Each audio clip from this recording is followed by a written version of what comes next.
Love me. It's taking so long. Oh, there we go. Jeez. Tell me why I never wanna hear you say I want it that way. Karen Reed. Karen Reed. Karen. Karen.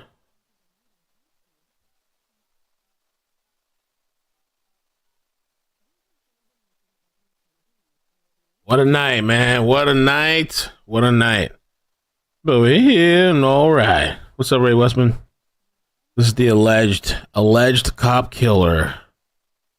Now, I think the prosecution is claiming that she killed her boyfriend, her cop boyfriend, by running him over with the car, I guess. The defense is claiming that somebody inside that house, which, by the way, is related to police. I think one of the family is a cop in there. One of the people in that house is a cop, if not more. Somebody in that house killed him. Good morning, rise and shine. Somebody said entitled brats on the last live. Yeah, I've been up. I don't know. I haven't slept. I think I slept like an hour, maybe two. I don't know. So you'll have to excuse me. But no, she got a little bit more sleep. I don't think she slept great, but she slept more than me. I can't believe these kids raised 300K. They're almost at 400K. Wow. For defending the flag. Wow.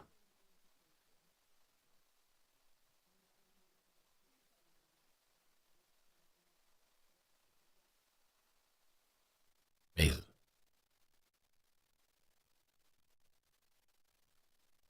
Boom, boom, boom, boom.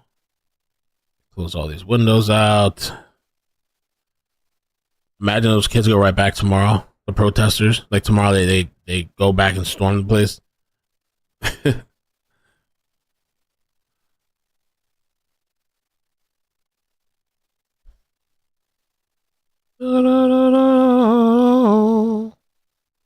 Hopefully, it's an interesting day with this guy. I need something to keep me going. Hopefully, it's not balling. I think we're continuing. I thought it was cross examination of somebody. I forgot who.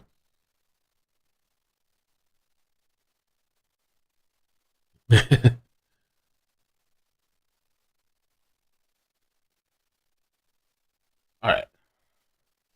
I'm gonna be right back. I'm gonna have this on my phone. I don't know what they're supposed to start at 9, but sometimes they start a little bit later. So just waiting. Wait.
Hear ye, hear ye, hear ye. All parties having anything to do before the Honorable First Justice Beverly Canoni, now sitting in the ghetto, Superior Court within the Fuller County of Norfolk. Draw near, give your attendance, you shall be heard. God save the Commonwealth and this good court. Thank you. Your Honor, this is 22-82117, the Commonwealth versus Karen Reed. Can I have counsel identify themselves for the record, starting with the Commonwealth? Adam Miley for the Commonwealth. Good morning, Your Honor. Good morning, Mr. Lally. Good morning, Your Honor. Laura McLaughlin for the Commonwealth. Good morning, Ms. McLaughlin. Alan Jackson on behalf of Ms. Reed. Good morning, Your Honor. Good morning, Mr. Jackson. Elizabeth Little, also on behalf of Ms. Reed. Good morning, Ms. Little. Good morning, Judge David Yannetti for Karen Reed. Good morning, Mr. Yannetti. Good morning, Ms. Reed. Good morning, jurors. So I have to ask you those same three questions. Were you all able to follow the instructions and refrain from discussing this case with anyone? Yes. Everyone said yes or nodded affirmatively. Were you also able to follow the instructions and refrain from doing any independent research or investigation into this case? Yes. Everyone said yes or nodded affirmatively. Did anyone happen to see, hear, or read anything about this case since we left here on Tuesday? No. Everyone said no or shook their heads. So, jurors, from time to time, I will give you instructions or talk to you for a few minutes about how you evaluate evidence. So I just want to take a couple of minutes today. It's part of my job, where my job is to teach the jury about the law. So in considering the testimony of any witness, please remember that questions are not evidence. Only the answers, which are in fact the only part of the exchange between the lawyer and the witness that are given under oath, are evidence. So, if a witness is asked, isn't it true that after you learned that your uncle left you money in his will, you poisoned him? And the witness answers no, based solely on that question and that answer, there's no evidence that the witness has an uncle, that the uncle had a will, that the uncle left the witness money, that the witness knew that he did, or that the witness poisoned him. So going forward, I want you to consider the evidence in that regard. Also, there were videos shown to you, and I expect that throughout the course of this trial, there'll be many more videos shown to you. These videos are evidence, and there's audio on these. So what the video shows is for you folks to decide. Not me, not any of the lawyers. What an audio recording says is for you to decide. Not me, not any of the lawyers, because you find the facts. That's your job. We all have different jobs, but finding the facts in the case is your job. Okay? So with that, please get your Commonwealth's witness back on the stand, Mr. Flamati.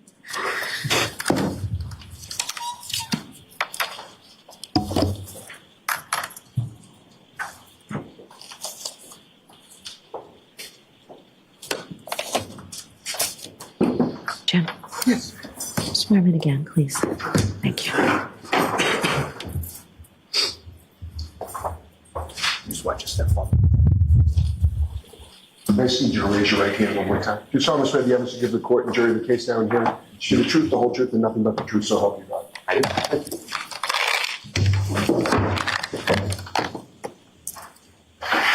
All right, Mr. Lally, whenever you're ready. Now, before I begin, may I just approach the witness to return Exhibit 1? Sure. Report. 160.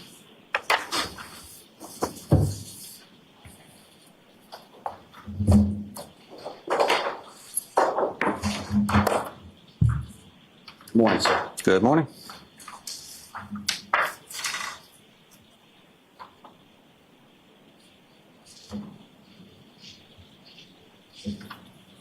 Now, firefighter Flamati, I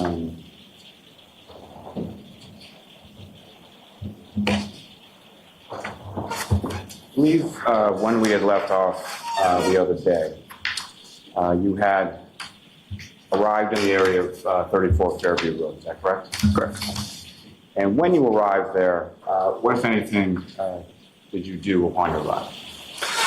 So on arrival, positioning the apparatus is going to be our most important thing, trying to figure out where our patient is and parking our apparatus close enough, especially at nighttime, that we can light up the scene as well as we can. Try and figure out how to approach a scene, because if we have to trek equipment farther distances, it can slow our response down. So we try and make sure our arrival and positioning is as best as we can put it. And as far as positioning in reference to when you first are sort of pulling up on the scene, where are you in the ambulance again? So I would have been the passenger of the ambulance. Usually the tech that's leading into the call will sit on the passenger side to try and mentally get ready for what's going on, whether it's reviewing protocols or just trying to assess the information coming across the radio so you can update your treatment plan as much as you can before you even see the victim. And when the ambulance comes to a stop where it's parked at your positions, where is, what if anything do you see sort of as far as the scene is concerned? So we have our fire apparatus that are helping light up the scene, but we also have 2 female parties going by to the victim on the side of the road and going back and forth between that person and the side of the road.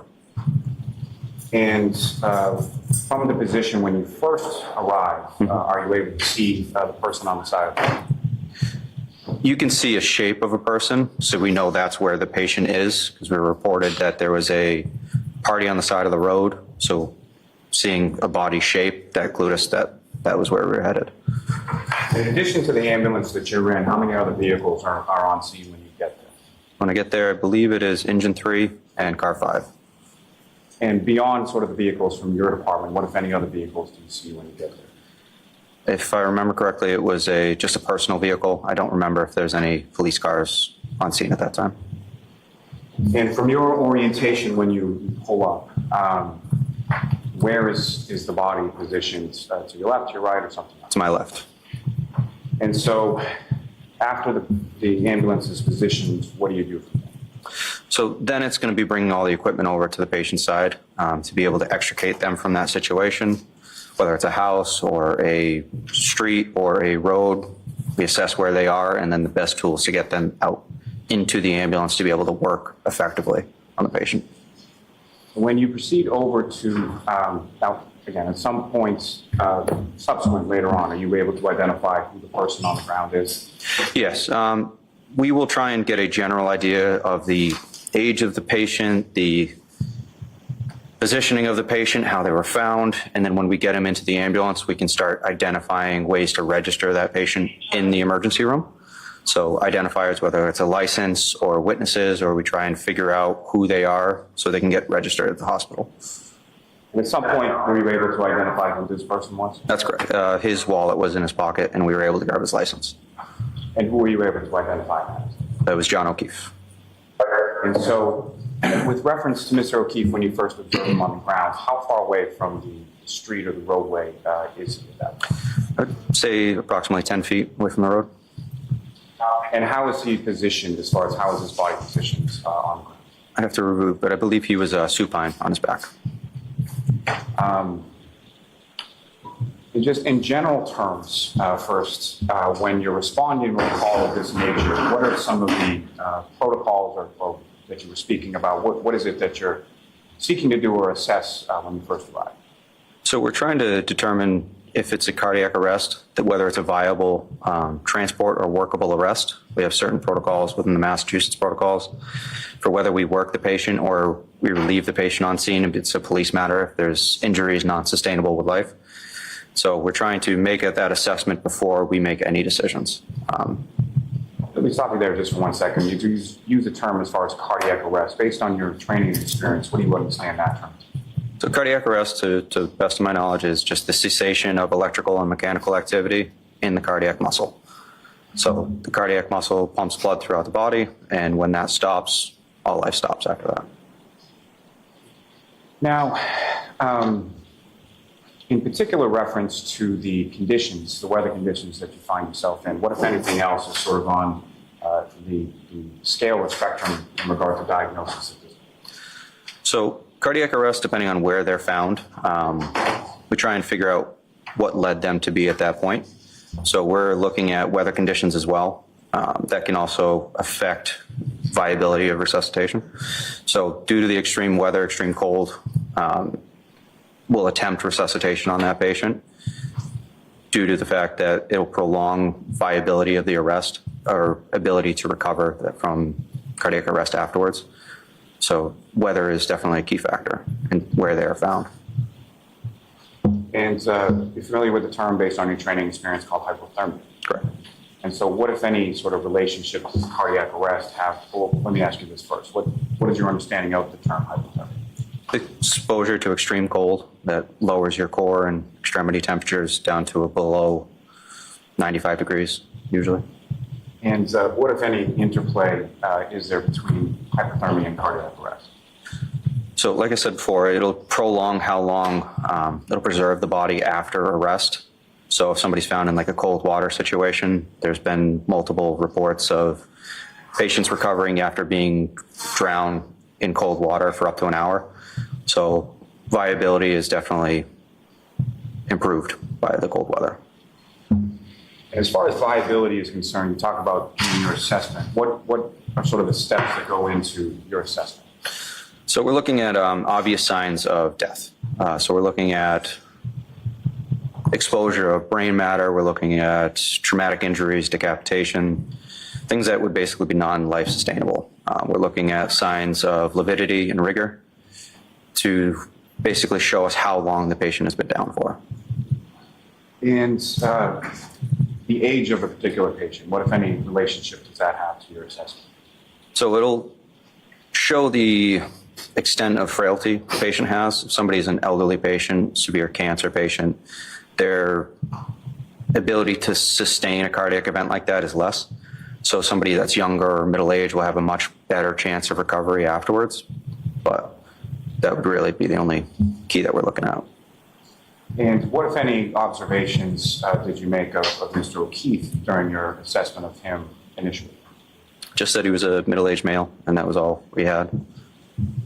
And as far as the other things that you're talking about, as far as viability or resuscitation, what, if anything, did you observe with reference to Mr. Keefe in regard to that? So with viability, we were looking at any rigidity or rigor in the body, or lividity or separation of blood.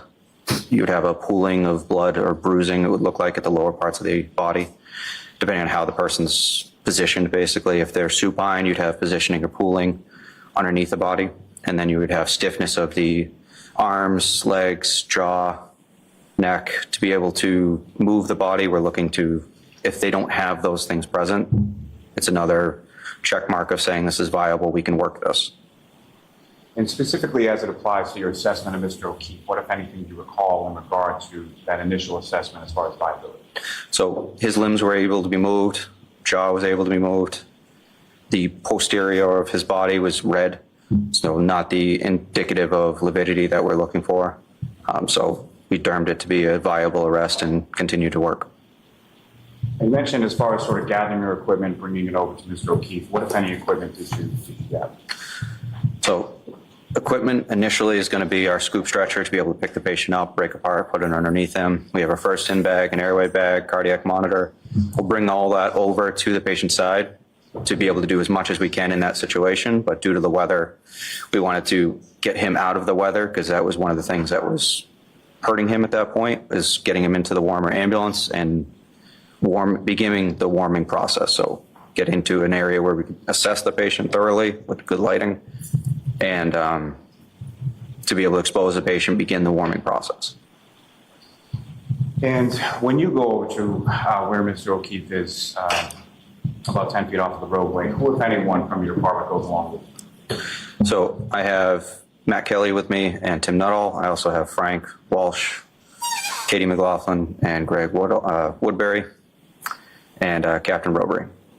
And as far as this sort of initial assessment on the ground with Mr. O'Keefe, what, if anything, were sort of each of those respective people doing with regard to Mr. O'Keefe? I'd have to review specific interventions as far as who did what, when. But that's why we document things immediately afterwards, so it's all fresh.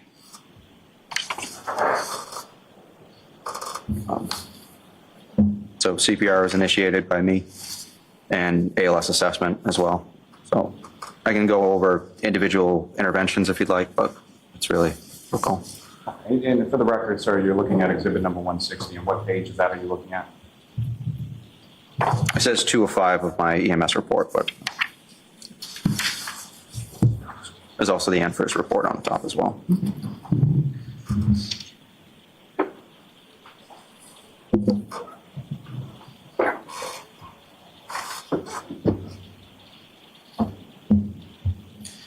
So initially, when you go over to Mr. O'Keefe, how many other people are sort of in that area at that time? So in the area, we have the first responders, and then we have the 2 female parties on scene.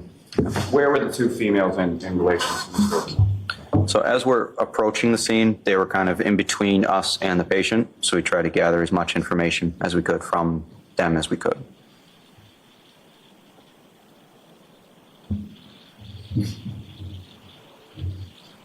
So once you make that determination as far as viability of resuscitative efforts, sort of specifically, what are you and the other firefighters doing in regard to those efforts with Mr. O'Keefe? So we're beginning CPR. We're trying to establish good quality CPR, get the patient onto our stretcher, begin an IO, start medication, start ventilating the patient. All this, all of the conditions that the body has, we're trying to remedy through intervention. So we're trying to breathe for the patient. We're starting to press on his chest, to do CPR, to cause his cardiac muscle to compress, spread blood through the heart, cardiac muscle, cerebral brain. And we're trying to reverse what's happening in the body. Now, as far as when Mr. O'Keefe, you observed him on the ground, what, if any, snow did you observe on or around him in that area? So the snow was probably up to the mid-axillary point, so we're looking at probably halfway up his rib point. Top of his body was clear. And do you know about how much snow was covering his body up to the mid-axillary? I'd say probably about 4 inches, 4 to 6 inches. Now, as far as your observations of Mr. O'Keefe when he's on the ground, what, if any, observations did you make as far as how he was dressed? For the exposure, I'd say he was pretty underdressed. Long sleeve t-shirt, jeans, nothing really substantial to be out in that type of weather. And at this Underdressed. point, or any Interesting. subsequent point, what, if any, observations did you make of Mr. O'Keefe's footwear? By the time so our first priority is obviously going to be treating the patient. His clothes do matter, but it's on the list of priorities, not huge.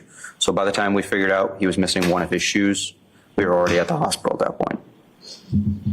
And do you recall which of his shoes he was missing? I don't know.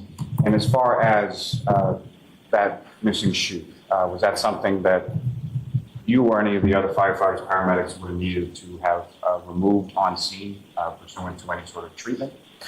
Nothing would have been done through the feet. It would have been just exposure of the patient to see possibly the extent of frostbite, if it had started affecting extremities, fingers, nose, that type of thing, of hypothermic reaction there.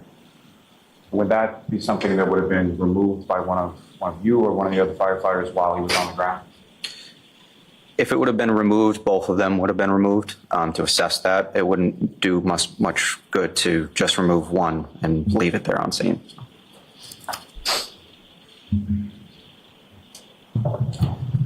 Now,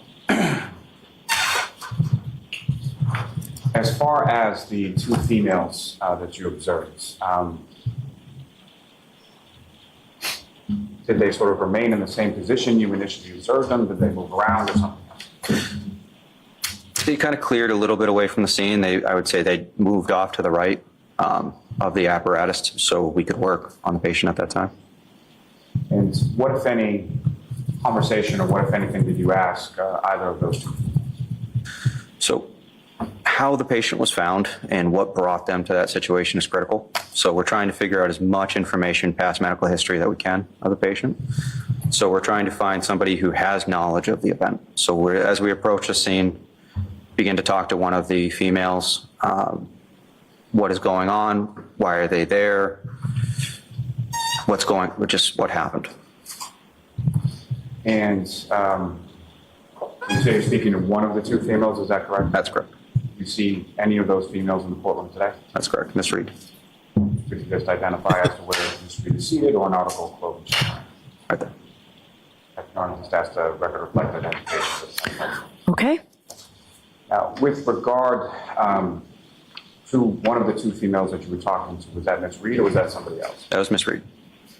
And why, if at all, were you talking to her versus one of the other females that you observed? She seemed to be the one that was most personally affected by it, so figured she'd had the most information about why the person was there. And what, if any, observations did you make of her in regard to your conclusion that she was the one who seemed the most personally affected by it? She was the most distressed on scene, obviously upset, so personally related to or had a kind of relationship with the person.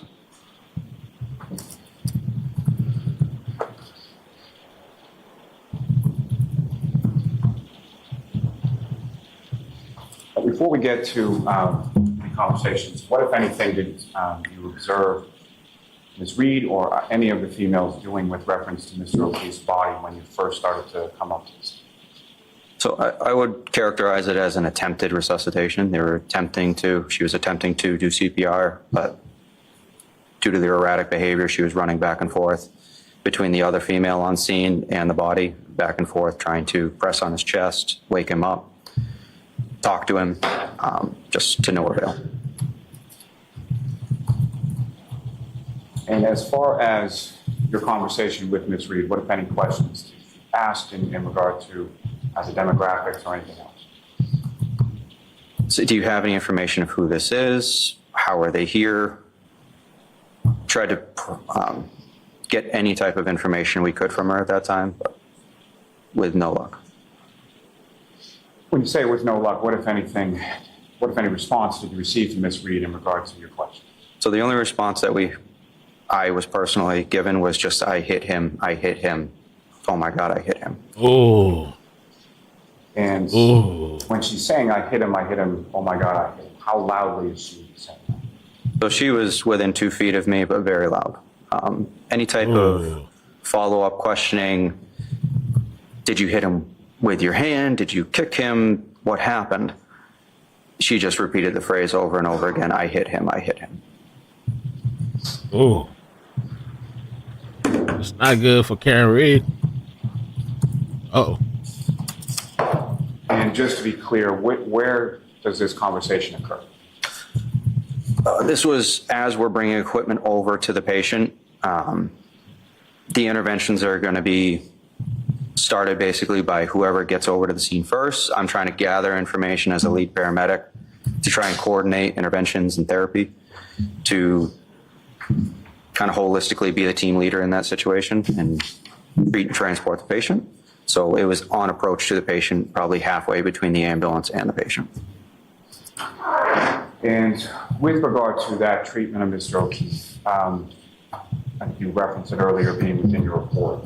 What were sort of those steps or what, if anything, did you and the other firefighters do with regard to treatment? Before you answer that, Your Honor, may I request, may the witness just refer to the ZMS report as he goes? Yes, if need be. Thank you. So we try and document through our flow chart of all of the interventions that we're doing. So CPR is obviously going to be our first priority. CPR is initiated, unchanged but successful in the actual intervention itself, no complications. We do our ALS assessment that we talked about of any further indications of this is not a viable arrest. We determined it was a viable arrest and we move on. Then we're going to start, we refer to it as a bag valve mask at 15 liters per minute on oxygen. The patient's not breathing on their own, so we're trying to assist ventilating that with high flow oxygen as well. And easy IO, which is a needle we put into the bone of the tibia of the patient. That was on the right tibia was the first one we put in. We're going to be putting in warm fluid.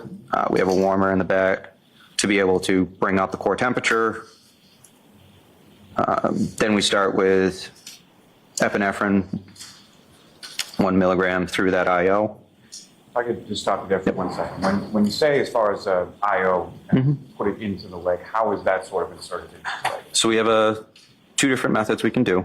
We have a drill, a power drill that drills through the outer layer of the bone into the capillary area of the bone, the soft, spongy material. So we drill through that, or we can do it by hand if that fails. And when it comes to the epinephrine, what is sort of the purpose of that medication? What are you trying to do with that medication? So that medication will improve, it's a vasoconstrictor. It'll cause the vasculature to constrict. So it'll improve the quality or effectiveness on the cardiac muscle, cardiac vasculature, and the cerebral area. So as far as the administration of epinephrine is concerned, is that something that's done once or more than once? And is there a protocol for that? So it's going to be serial every 3 to 5 minutes during the cardiac arrest to try and bring them over to the hospital so it continues that entire time unless there's a rhythm change or that can change our algorithm of how we approach the patient. If there's a rhythm regain or return of spontaneous circulation. And so how many times or what times was the epinephrine administered via the IO to Mr. O'Keefe? Okay, so I have epinephrine at 6:20, 6:25, 6:30, 6:35, 6:40, 6:45. And when was that first administered? Would that have been at some point when he was outside of the ambulance on the ground or in the ambulance or something else? It would be dependent on transport time.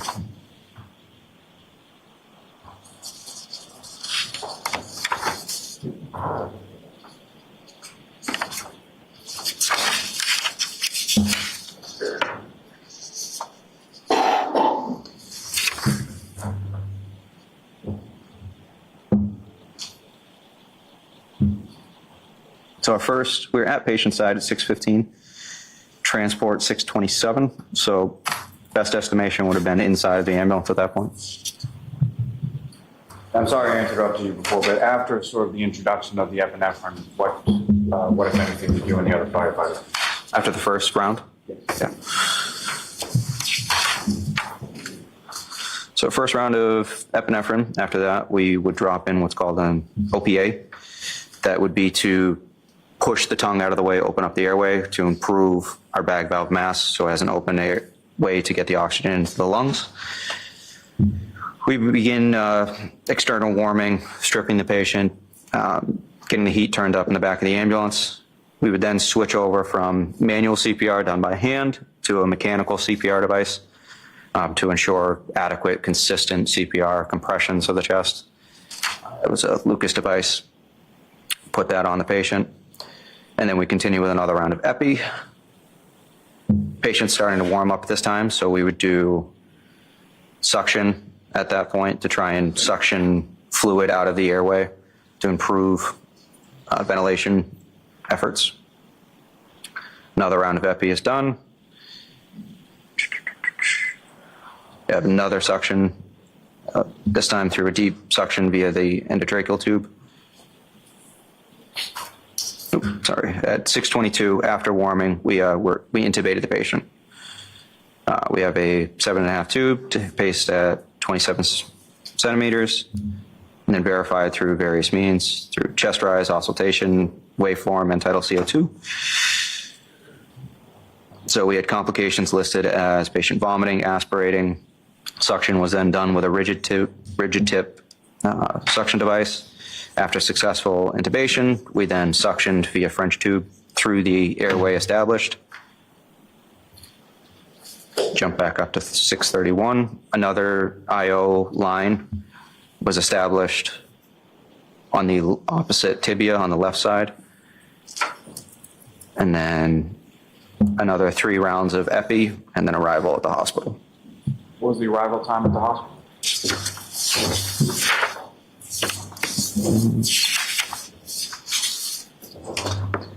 At destination was 6:45. What hospital was that again? I'm sorry. Good Samaritan Medical Center. There's a term that you use in your reports called, and I'll probably butcher this, but asystole, is that correct? Yeah, asystole is going to be a cardiac rhythm where there's no electrical activity in the heart and is referred to as flatline. What, if any, observations did you make in your treatment diagnosis in regards to Mr. O'Keefe as far as asystole? So that was the rhythm he was found in. From initial rhythm, I have on the EKG at 6:32 as asystole. So we basically observed that for any changes. whether it's increase of electrical activity, regaining of adequate pulses, all of that can kind of be hinted at with the cardiac rhythm. And then we would change our algorithm based on whether we go down the ROSC protocol or we continue down the cardiac arrest protocol. And whether it's on scene or it's in the ambulance, is there sort of a division of task or a division of different skill that's being employed in patient care?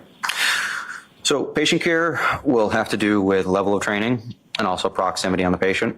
Where you get into the ambulance is just logistically, if you have the training, it's not a huge open ER, it's a small environment. So we try and not have people jump over each other as best as we can. And if you recall, who was sort of doing what in relation to treatment of this patient? So in the back of the ambulance specifically? Yes. Okay, in the back of the ambulance, Tim Nuttall was managing the airway. I was the team lead that was kind of coordinating all of the interventions. Matt Kelly was assisting in gathering equipment, doing CPR before the mechanical device was placed on. Basically, they act as an assistant to hand equipment, place things in strategic areas around so we can actually work without having to go get those physical things ourselves. Now, as far as you indicated removal of Mr. O'Keefe's clothing once in the ambulance, correct? Yes. What was it about sort of the condition of the clothing that led to the removal of that? So removal of clothing is actually pretty standard for any cardiac arrest, any traumatic injuries. We're basically trying to get further clues because this is all happening very quickly. So we're trying to get more evidence of why are they here. We're looking for extremity injuries, crush injuries, bruising, anything that we could document, that we could pass on to the emergency room staff and doctors. So we would strip most patients. And as far as were you involved personally as far as sort of the cutting of the clothing and stripping the patient? Yes. And upon removal of the clothing, what, if anything, did you observe as to sort of the condition of the clothing or texture of the clothing at that point? Condition seemed pretty well intact, but just wet and cold. And what, if any, relationship would the wet and cold clothing have to any of the diagnoses that you were running through in regard to Mr. O'Keefe? It would really just be the exposure to the weather would be our biggest trigger off of that, or if you had protruding injuries through the clothing, compound fractures, things like that. The clothing was intact, but we knew it was wet, it was cold. So as we strip things off of him, we can see underneath basically if there are any not every fracture breaks through the skin, not everything causes obvious things, obvious signs. So as we strip the patient, we can begin to further assess. Take you back just for a second to outside of the ambulance. Yep. What, if anything, specifically were you able to observe with reference to any injuries Mr. O'Keefe had sustained? Injuries are pretty tough to see outside of the ambulance just due to the weather, due to the lighting. We have seen lighting on the ambulance as well, but let me ask you, Yeah. as far as what, if any, difference did you know between the lighting in the back of the ambulance versus when you were with Mr. O'Keefe on the ground? so he was still out in the weather at that point, so bleeding wasn't really obvious at that point. As soon as we get him into the back of the ambulance, then we start noticing hemorrhage from different areas of his body. And when you say hemorrhage from different areas, which areas specifically? So mostly from his mouth, his eyes, nose. Yeah. And just to be clear for the record, when you use the term hemorrhage based on your training experience, what do you understand that? Bleeding, Thank external bleeding. you. Thank you for the 20. Now, you mentioned Appreciate that there that, was some suctioning of Mr. O'Keefe's airway, is that correct? Correct. And what, if anything, specifically was suctioned from Mr. O'Keefe's airway? Suctioning from the airway was mostly blood, sputum. And as far as how much, what, if anything, you have to sort of measure how much blood was suctioned out of Mr. O'Keefe's airway? So we have a canister that has marks of milliliters, so we can determine as we're suctioning how much is in that container at different times. And about how much, based on that, was suctioned from Mr. O'Keefe's airway? So the initial suctioning with the rigid tip was about 150 milliliters. And subsequently, so that would have been above the airway in the mouth in that type of area. We established the intubation, and then deep suctioning with that soft tip through the intubation tube would have been another 50 milliliters of fluid. Now, with reference to, you mentioned some observations in Mr. O'Keefe's back, correct? What's that? You Sorry. mentioned some observations you made earlier in reference to Mr. O'Keefe's back. Yes. And what were those again? So that would have been redness of the skin of the posterior of the body. What, if any, significance did that have to you as far as your observation goes? So redness from the skin, if it's general or across the body, can mean certain things. If it's just a particular area, and due to the fact that it was cold outside, that would have been the initial stages of frostbite or exposure to cold. And as far as the remainder of Mr. O'Keefe's body, what, if any, other observations did you make, in which areas did you make those observations to in regard to the initial state? So for as far as the cold exposure, cold exposure, we're looking at the most exterior parts. Extreme cold exposure can lead to frost nip and frostbite in different areas. The first affected areas are going to be your fingers, your ears, your nose, your toes, that type of. So that was a cold, waxy, pale, stark white substance, basically, or condition of the skin. And on each of those areas that you just described? Yes. Now, sort of up in the area of Mr. O'Keefe's head, you mentioned some bleeding from the eyes and the nose, correct? Yes. As well as his mouth. Yes. And beyond that, what, if any, observations did you make of any other sort of injuries to his head or his face? So his eyes were pretty well swollen. We were trying to clear areas of blood to figure out if there were any contusions around the head. I believe there was a contusion on his forehead. Also had some markings on his extremities as well. And just as far as your understanding, based on your training experience, when you use the word contusion, what do you understand that? Bruising. And before we get to the extremities, what, if any, observations did you make as far as Mr. O'Keefe's abdomen? Abdomen we noted as significant as distension or swelling of the belly. And what, if any, significance did that have to you in regard to Mr. O'Keefe? It's another of our detailed assessments. We go through the body in a more detailed way to try and find more clues that we can pass on for the assessment. Distension in the belly could be due to trauma or bloating. It could be, those are usually our biggest triggers for distension. Now, you mentioned as far as the extremities are concerned, what, if anything, did you observe as far as injuries to Mr. O'Keefe's? So we're looking at, so we had the cold, rigid fingers, hands, feet, and we had multiple dry blood lacerations to the right arm. Recall specifically where on Mr. O'Keefe's right arm? Would have been his upper arm. And you mentioned dry blood, is that correct? Yes. So these were not actively bleeding at the time that you observed them? No. Now, as far as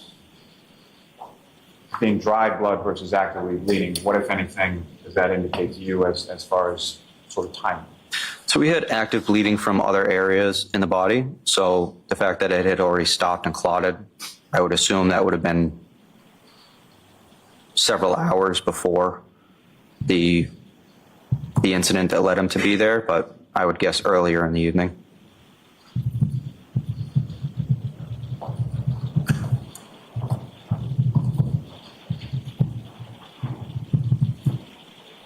Yo, I'm pretty sleepy. I'm sleepy. I think the cross will wake me up a bit. Thank you so much for the 20. It says, you deserve a cold beer Now, tonight. as far as history is Thank you. Your attempts on scene, and then what, if any, attempts were made subsequent when you were in the ambulance to obtain any sort of history of how Mr. O'Keefe came to be there, or what, if anything, causing injuries you observed? Once we get the patient into the ambulance, there was no family, no bystanders in the back of the ambulance, so then it's going to be solely based on physical assessment. And within sort of the team of firefighters that you had, who, if anyone, did you direct to try and obtain that information while you were in the back room? So that would have been Katie McLaughlin. And what did you ask Mr. McLaughlin to do? So Katie was one of our senior paramedics at the time. So we had enough skilled hands working on the patient at that time. So to direct her, I wasn't able to get as much information and still had a skill to do, or still had a task to do, to run the cardiac arrest. So I directed Miss Reed over to Katie to try and gather more information as to why they were there. If you could get any more information about who he was, events leading to the injury, how long he was down for, any type of information, and then moved on to the patient at that point. And so firefighter McLaughlin is having this conversation outside of the ambulance, is that correct? That's correct. This is going on while you're inside of the ambulance actively treating Mr. O'Keefe. It was a very quick process. So I start the conversation, wasn't productive, wasn't moving forward, moved her over to firefighter McLaughlin, continued on to the patient, and then started treatment, moved the patient in, and then Katie came into the back of the ambulance to help. So it was a very quick process.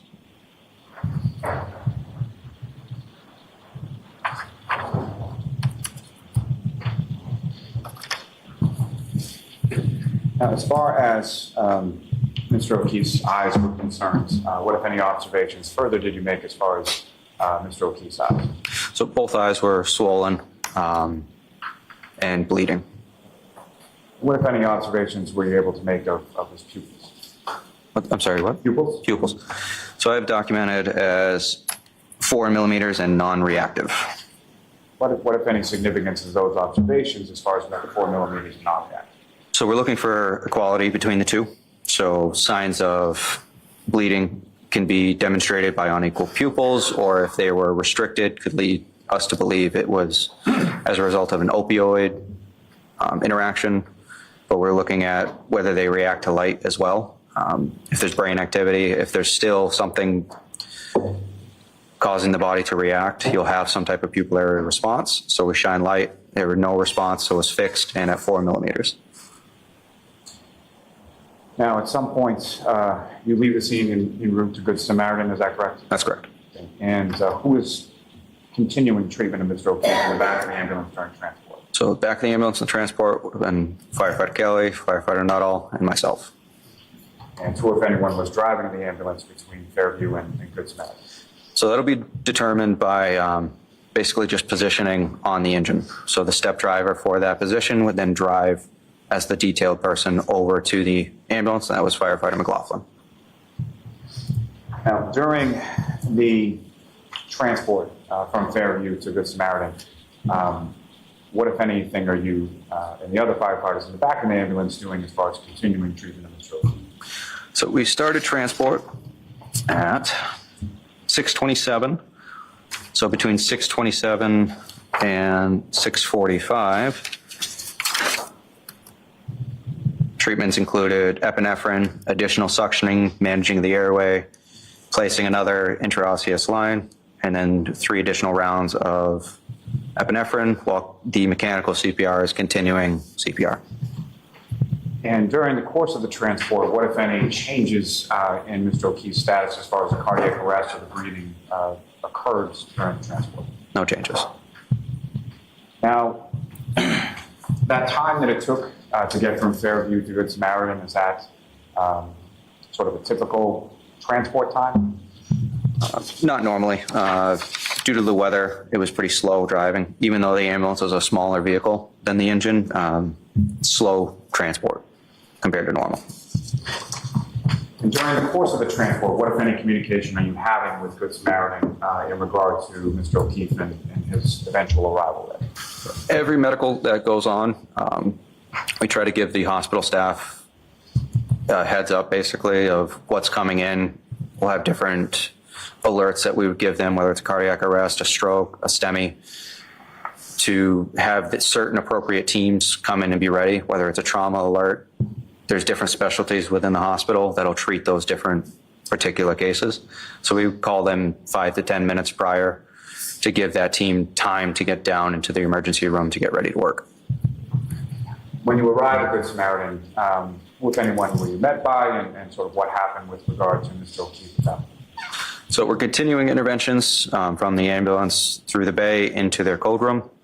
We're then met by registration, a registered nurse, and the doctor that took care of the patient, as well as a team of other assistants and CNAs. And where do you physically go with Mr. O'Keefe, or how does that work? Yep, so that's referred to as a transfer of care. So there's different people, like I said, it's a team base where different people are in charge of different things. You'll have the nurse in charge that's in charge of documenting our interventions that have been done so far, time of down, the patient was down, and then she starts documenting all the different interventions that were done by the hospital staff as well. You also give a report to the doctor who's then taking over as lead for the cardiac arrest. They're going to start issuing orders for the patient and treatment. And then you have registration that will get the information to register the patient that they can tie all of their interventions to. And during that sort of process of exchange of information and things of that nature, what, if anything, did you learn in regards to the sort of core body temperature of Mr. O'Keefe? So to add that assessment, I believe he had core body temperature of 80 degrees. What, if any, significance does that have in regard to sort of the typical core body temperature? Typical core body temperature is going to be in the high 90s, where body temperature being at 80 with a rectal temp of core temp is going to be extreme hypothermia. Now,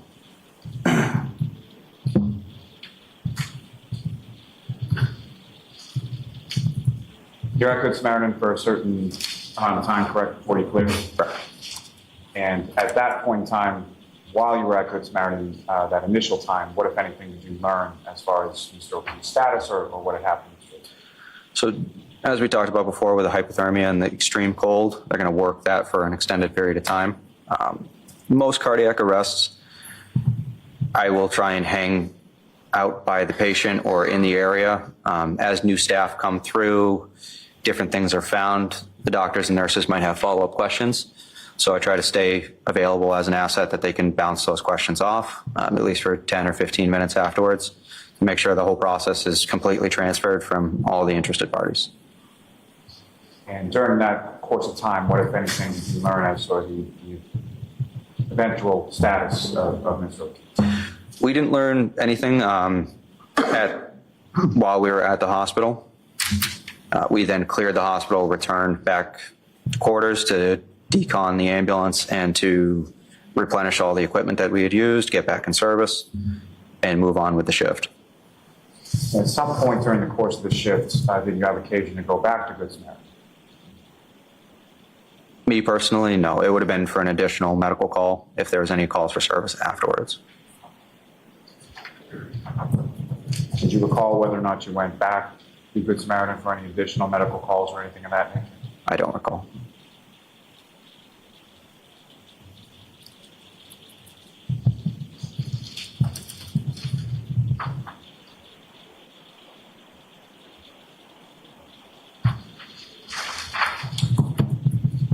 So if I could direct your attention to the screen just over there.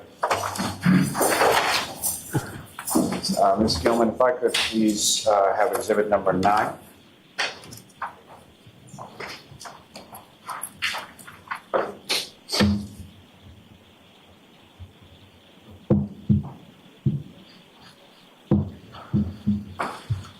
And so directing your attention to what's been previously marked as exhibit number 9 up on the screen, you recognize what's in that photograph?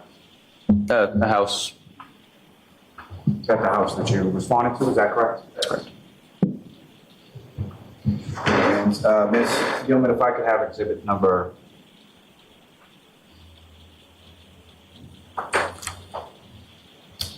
Ms. Gilman, if I could have exhibit number 14.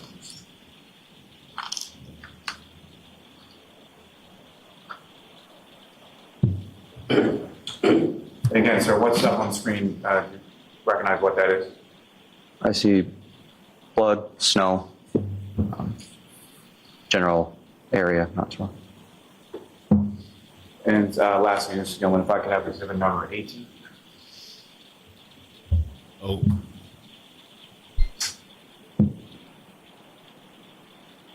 And again, firefighter Flamati, do you recognize what's depicted up on screen as exhibit number 8? Yes. May I approach the witness, Your Honor? Yes.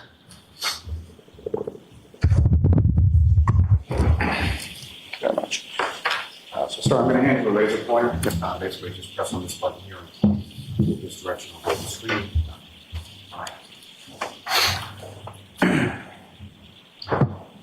So, firefighter Flamati, within this photograph up on screen as Exhibit 18, do you see the area in which you observed Mr. O'Keefe supine on the ground when you first arrived? Yes. And using that laser pointer, could you direct the jury's attention to where in this photograph you observed Mr. O'Keefe when you initially arrived? Initially arrived would have been in this area here. Oh. Thanks. And just one moment, Your Honor. Yes. If you could turn, thank you. Nothing further for this witness at this time, Your Honor. Oh, that's it? All right, cross-examination. All right. Thank you, Your Honor. Guzman.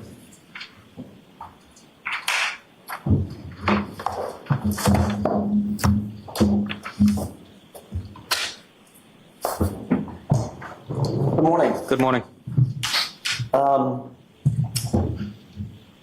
Yeah, dude. I'd like to start sort of at the beginning. When you first arrived Yes. at the location, you indicated that you could, in fact, see the body from your perspective, correct? I could see a body, yes. And I think you indicated the shape of the body. Yeah. Couldn't tell if it was female or male, Nope. but obviously looked like a human figure. Yes. Okay. That drew your attention to the left side of the ambulance as you were approaching, correct? Yes. And you're sitting on the right side, which means you're sort of the furthest away from that figure from the perspective of the ambulance. And the ambulance, yes. And you had no problem making out that figure in the snow. So the figure in the snow, we had a good distance between the ambulance and the engine, so yes. Okay. And you indicated that the figure in the snow was on top of the snow, if you will, with some snow accumulating up the body of the individual. Yes. But he was not covered in snow. No. There wasn't like a mound of snow over this figure. There were mounds of snow in the area, but not over the patient. Due to the wind, there were snow drifts in the area. And his clothes were dark as compared to the white snow. Yes. I want to ask you a couple of quick questions about some of the last conversation we had with Mr. Lowley about the injuries. You did note that Mr. O'Keefe had a laceration over his right eye, correct? Over his right eye. Over his right eye. There's a contusion over the eye. Okay, and your definition of a contusion is, Bruising. was it also swollen? There was swelling around the eyes and a little bit of contusion and bruising around. Did you see an actively bleeding laceration over his right eye? I don't recall. You don't remember that? What about his left eye? Both eyes were pretty well swollen shut.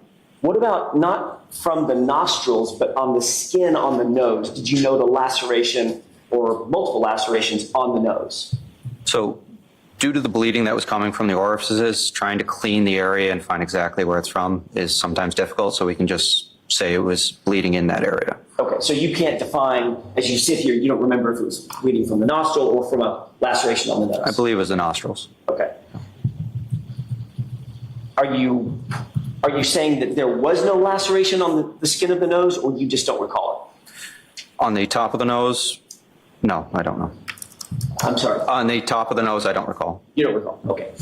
With regard to his abdomen, you indicated that it was distended. Yes. Medical term for swollen. Yep. You said that that could be from trauma or it could be just bloating, correct? Correct. Did you notice any contusions on his abdomen? No, Any skin that was abraded no, or cut? no.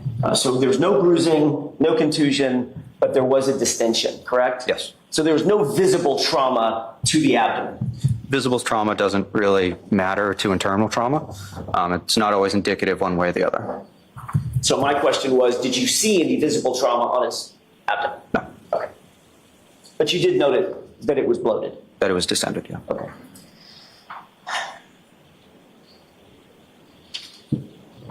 I want to talk to you for a second about, if I could shift gears, about the conversation that you indicated to Mr. Lally that you had with Ms. Reed. You were also asked about that conversation at the grand jury when you testified, correct? Correct. You testified that as the lead paramedic, you were specifically trying to get as much information from my client, Ms. Reed, as you possibly could concerning the victim and how the victim ended up being there, correct? Correct. You indicated, in no particular order, that you asked questions like, how do you know him, correct? Correct. How did he get here? Correct. What happened? Correct. Is there any additional information you can give me about what happened to this person? Correct. Okay, so that was a conversation that you were personally engaged in with my client in order to gather as much data, if you will, about what you were dealing with, correct? Correct. But your focus was, when you first arrived, your focus is, I need to attend to the patient, correct? Correct. Like, conversations notwithstanding, I need to deal with what's in front of me, which is an unconscious man in the snow, Correct. dressed inappropriately, Correct. and possibly freezing to death. Correct. But you did say that you had enough of a conversation with Ms. Reed that she answered you and said something to the effect of, I hit him, oh my God, I hit him. Correct. So then you followed up on that conversation, correct? As much as I could, yes. As a matter of fact, you said that you asked her additional elaborating questions. Correct. Well, did you hit him in the face? Or did you kick him? Or did you hit him with your hand? Okay. So that's a conversation that you're having with Ms. Reed face to face. Correct. You're talking to her, you're looking her in the eyes, she's looking you in the eyes, you're standing still, and you're attempting as best you can to converse with this woman so that you can gather as much information as you possibly can as you attend to the victim. Correct. You indicated that that conversation lasted long enough that the conversation was frustrated by the fact that you weren't getting information that was helpful to you. So you turned that conversation over to Katie McLaughlin. Objection? Sustained. Ask it a different way. Sure. Did you have, was your conversation in some way in your mind, and when I use the word frustrated, I mean it was just, you weren't getting the information that you were seeking, correct? It wasn't productive. Okay, better way to put it, I'll use your word. That conversation was unproductive enough that you then moved the conversation over to Ms. McLaughlin, correct? Correct. Firefighter McLaughlin. And once Firefighter McLaughlin engaged Ms. Reed, you then began to attend to the patient again. So the patient was already being treated by the other personnel on scene. Okay? I started the conversation, realized it wasn't going anywhere. I had other responsibilities. So regardless of how they ended there, they still needed treatment and transport. So that began my priority and moved her over to try and get as much information while treatment was being done. What part of the treatment were you responsible for? All of it. Sorry, that's a great answer to a very vague question. Yep. What physically were you doing with Mr. O'Keefe? In which particular moment? When you first arrived and attended to him and physically touched him, in other words, were you the airway person? Were you the cardiac person? Were you doing chest compressions? Were you squeezing the bag? I would have been doing chest compressions initially until I could delegate that task to somebody else. Okay. And chest compressions, I'm going to butcher this because I've never been trained other than my little toddler. They look a little like what I'm doing now, correct? Correct. And I indicated palm over one palm over my hand, arms extended, and you can see my shoulders moving up and down in a rhythmic fashion, correct? So if... I didn't get an answer, correct? Yes. I'll wait till then. What were you wearing? What are they wearing? My uniform. Didn't expect that one, did you? That was a different one. Heavy winter coat. Okay. Uniform. Do paramedics wear sometimes bright yellow for safety? Yes. Were you wearing a bright yellow heavy winter coat? I don't recall. I have a few different coats. Got it. Do you remember what Ms. McLaughlin was wearing? I don't. Okay.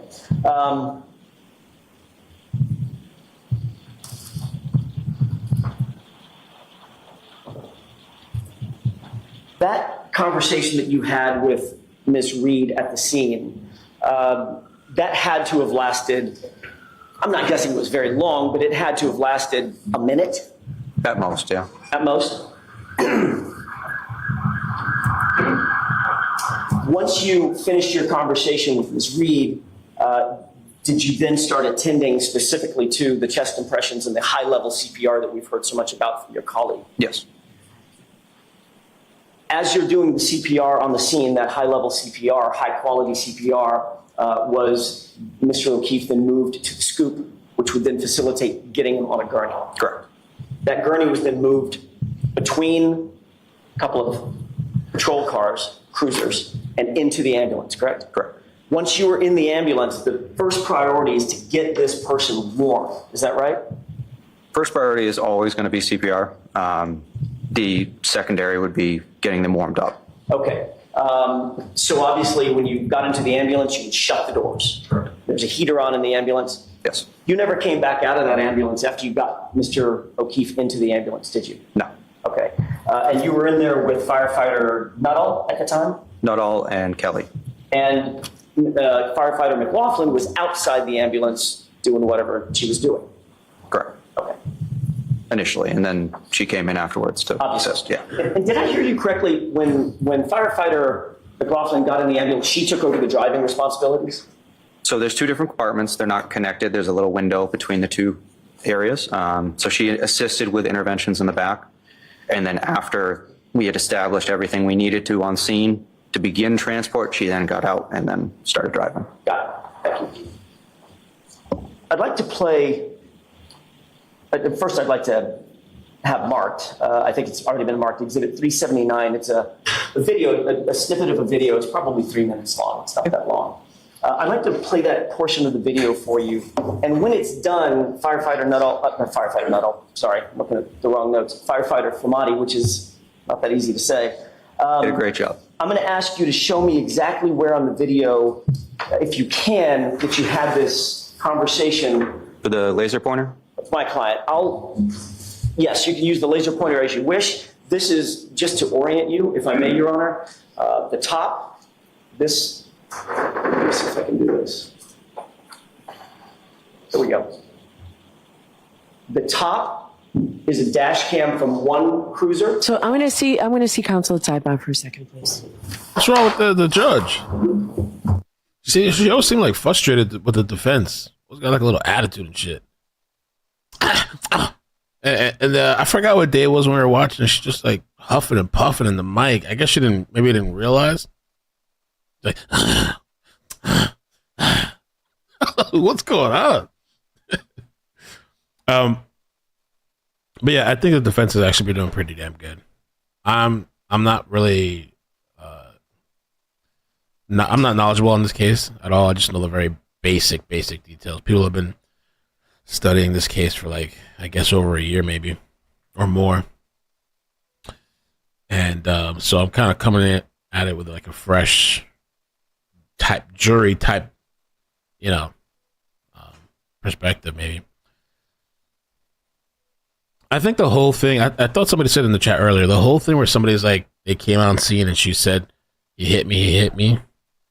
That is tough. That's bad for them, but this is just like a scrape of the trial. We have like, I don't know, 6 weeks plus, maybe more. The defense hasn't gone yet. I wonder how they're going to get around that. For this, until we pause it, I'm going to ask you to focus your attention on the top dash cam video. Go ahead and play that.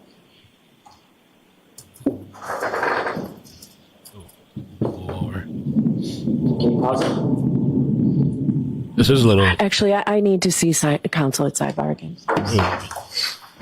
I wonder, I don't know, maybe the judge is trying to ask to be very specific about this video that's being shown because of the way it's split. Maybe it can be a little confusing.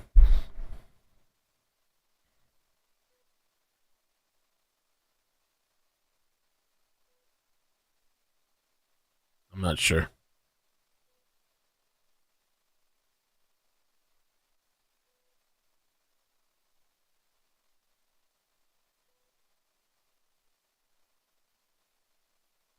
Yeah. Yeah. Into the microphone, yeah.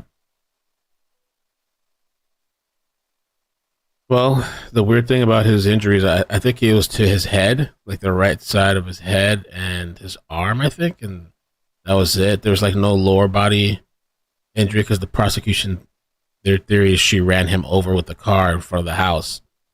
The defense is saying they believe he was murdered inside the house or beat up or something, and maybe the dog scratched him up. So, I mean, there has been a lot of sus stuff from Michael Proctor. Like, I mean, the whole thing.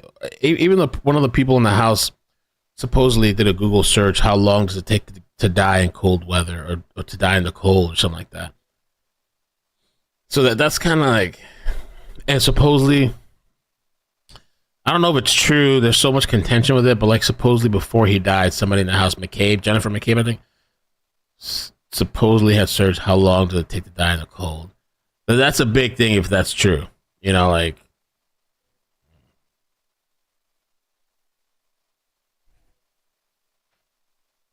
10 to life. That shit's good.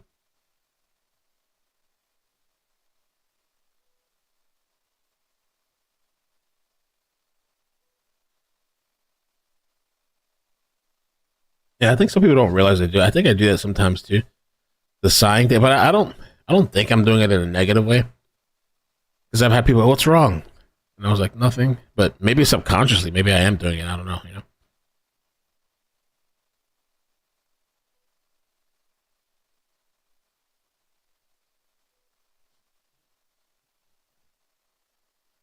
I think they're back. Folks, we'll take a 15-minute recess. A little bit of problems there. Whatever's going on. Order board. I wonder if they're gonna make him adjust the video.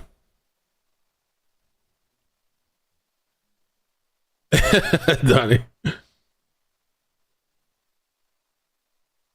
All right, I'm gonna go take a little break with them. Hey there, Karen Reed, trial watchers. You know what a lot of the trials we cover remind me?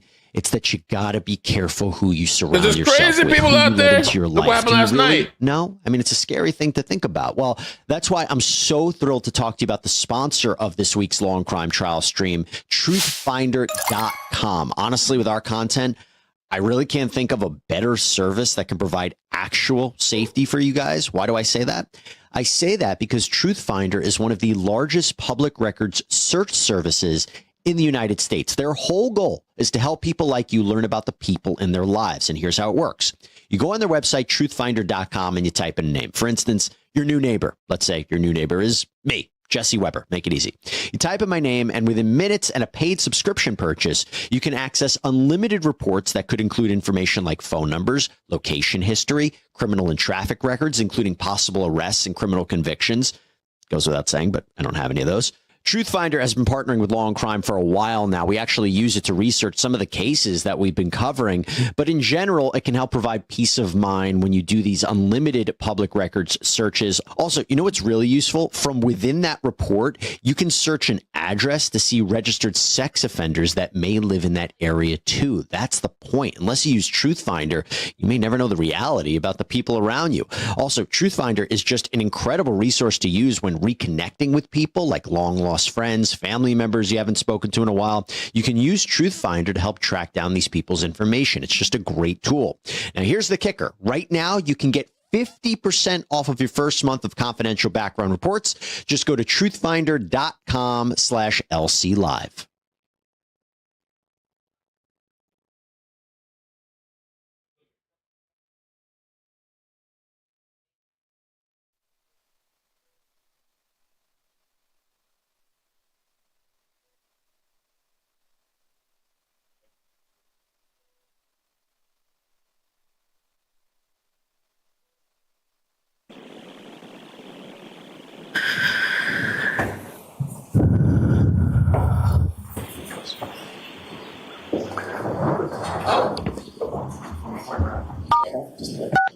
You are muted.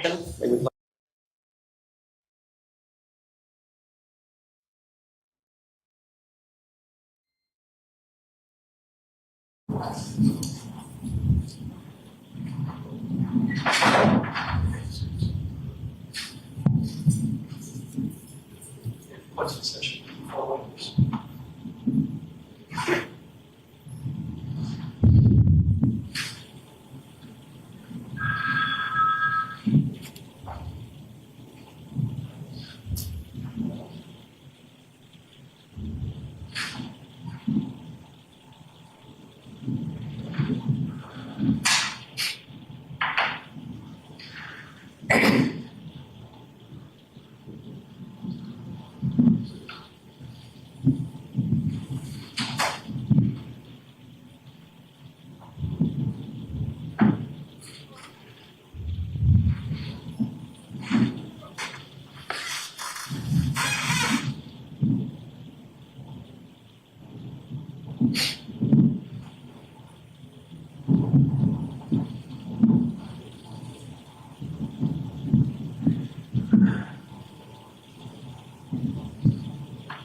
Why doesn't counsel come to Saibai while the jurors are coming in?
Yes, sure.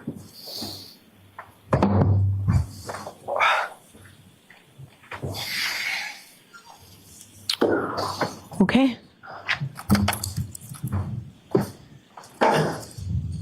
Thank you, Your Honor.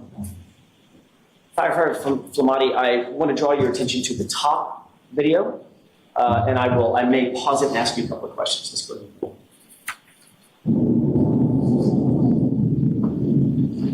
Pause. Did you see a person run into the screen? Yes. Run into the frame, rather, from screen left? Yes. Who's that? I don't recall. Okay. Let's go ahead and play it. And pause. I want to draw your attention to the left side of the top video. Did you see somebody wearing a bright yellow jacket? If you could rewind it, I'd look at that Why area. don't I play it forward? Okay. And see if you see that.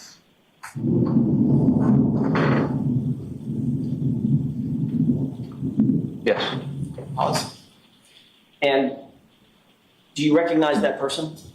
I see a yellow jacket. I can't tell you who it is. Okay. Based on your memory, have you seen this before, by the way? No. Okay. Based on your memory, is that the approximate position that Mr. O'Keefe was in when you or your colleagues made contact with him? Approximately. I'd say a little bit more to the left. But that would be my guess. Okay. Go ahead and play it.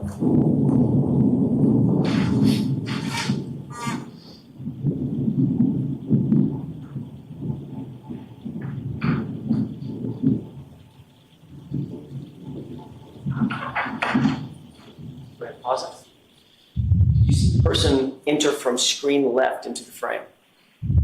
It looks like a different person, yes? That person right there. Looks like a long-haired female? Yeah. Does that appear to be my client? From this angle, I couldn't tell you. Okay. Go ahead and play it. Pause. You see a person wearing yellow right there on the left side of the screen? If you're telling me that's a person, sure, yes. No, he's not telling you, so ask the question. If you don't see it, you don't see it. If you do, you do.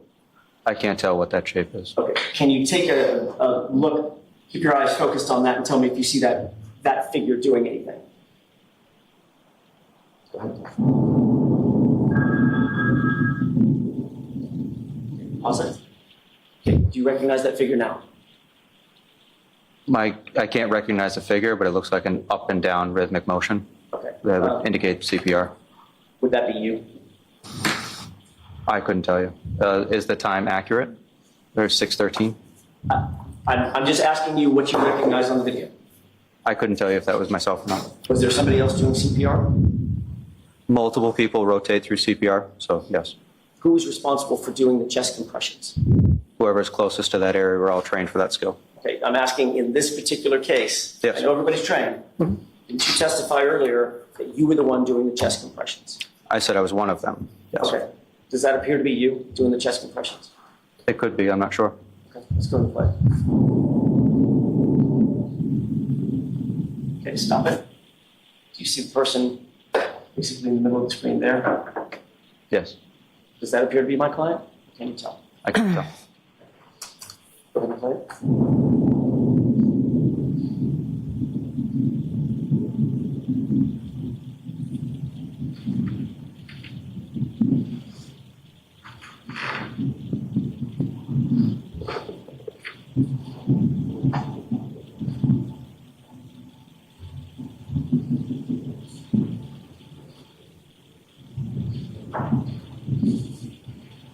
Pause it. You see individuals entering from screen right. Yes. What does that appear to be in the yellow jacket? That build would have been probably, it could have been firefighter Kelly or it could have been McLaughlin. Okay, and who's the person trailing the gurney? Right. I can't tell. Okay, let's go ahead and play.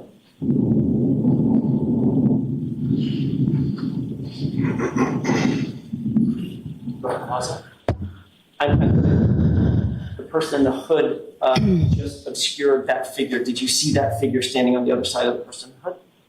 No. Okay, go ahead and play it.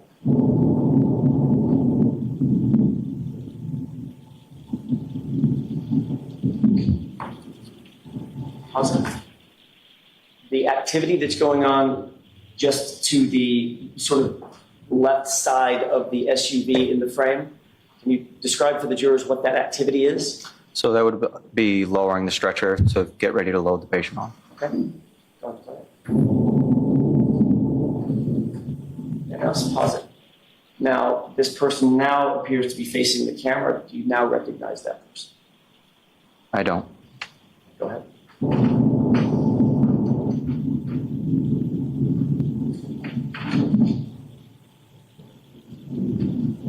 Pause. Can you focus your attention on that individual in the yellow jacket? Yes.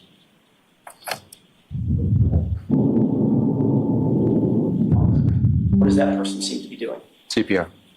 Which part of the CPR? Chest compressions. Sorry, I didn't mean to talk over you. It's okay. Chest compressions.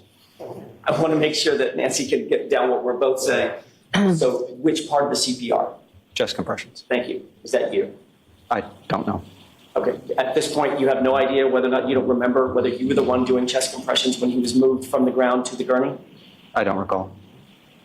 But you did earlier testify you were doing chest compressions. I did at some point during this call, yes. Okay. In the entire length of this video, did you see anybody else trade off from that person doing chest compressions from the time the person was on the ground to the gurney? Or is that the same person? It could be the same person. I'm not sure. Okay. Would you say that's probably you? Objection, Your Honor. Sustained. Okay, go ahead. Jurors disregard that.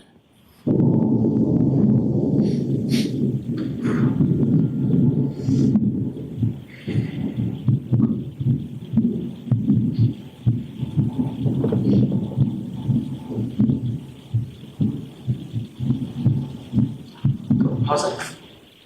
I want to direct your attention to this person. It appears to be a firefighter in the middle. Do you see that person? Yes. Who's that?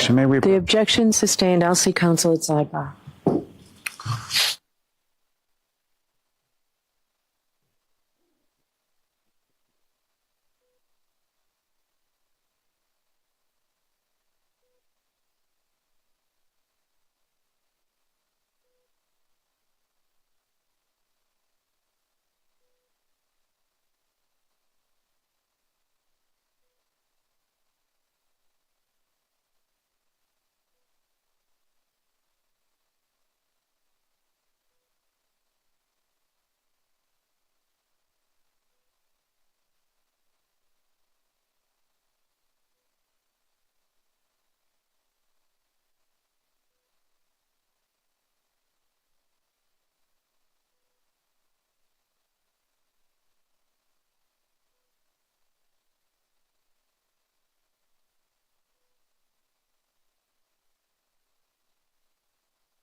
May I, Your Honor? Yes.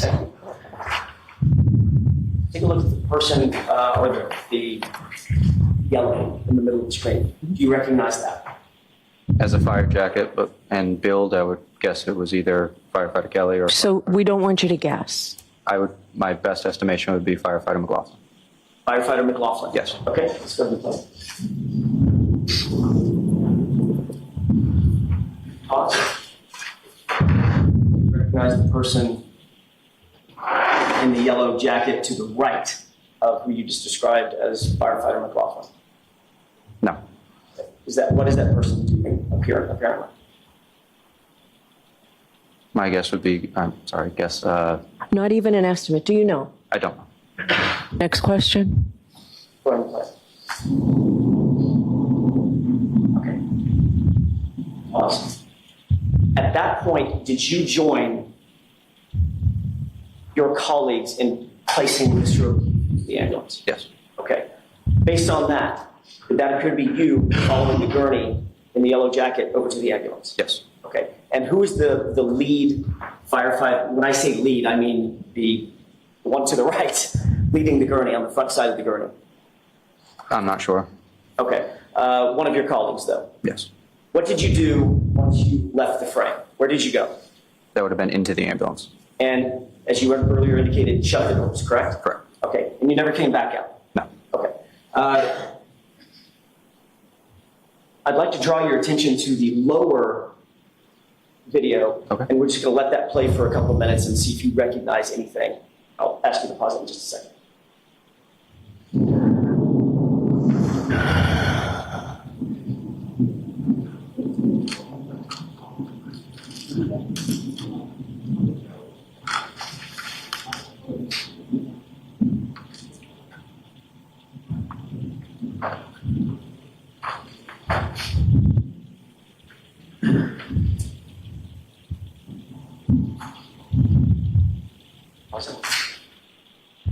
I'm going to ask you to look up to the top video. You see what appears to be a person wearing yellow to the right? Yes. That's who that is. No. Go ahead.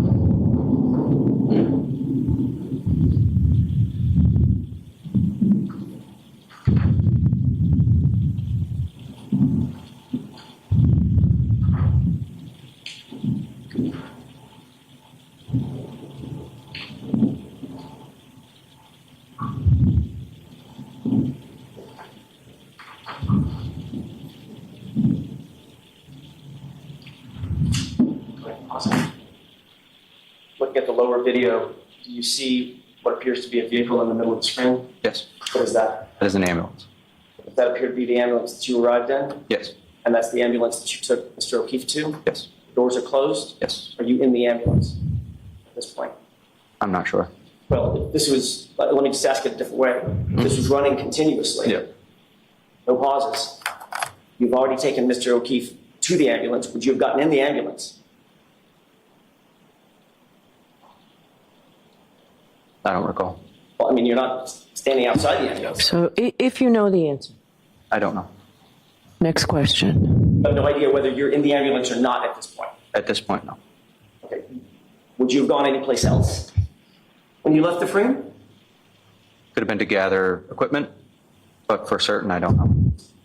Where would Mr. O'Keefe have been?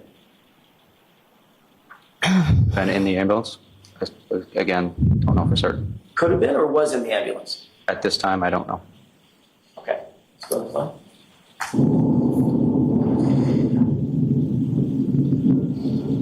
Stop. Okay. Taking a look at both screens, you see the group of people, including the individual with the yellow jacket on the bottom screen, Yes. that appear to be the same from a different angle, same group of people, including the person with the yellow jacket on the top screen. Yes. Who was the person that was directed to get the medical history from my client? McLaughlin? You believe that's Miss McLaughlin? No. You don't think that's her? I'd have to rewind to know where she went. Well, let me ask you a couple of other questions. Looking at the bottom screen, you see a police officer? Yes. You see a woman with long hair standing next to the police officer? That appeared to be my client. Yes. There's an individual with a fire jacket on, right? Yes. And Ms. McLaughlin was directed to get medical history and interview my client, correct? Yes. Does that appear to be what she's doing right there? Objection, Your Honor. Sustained. At this point, where do you believe you were now? I don't remember. Think you might have been in the ambulance?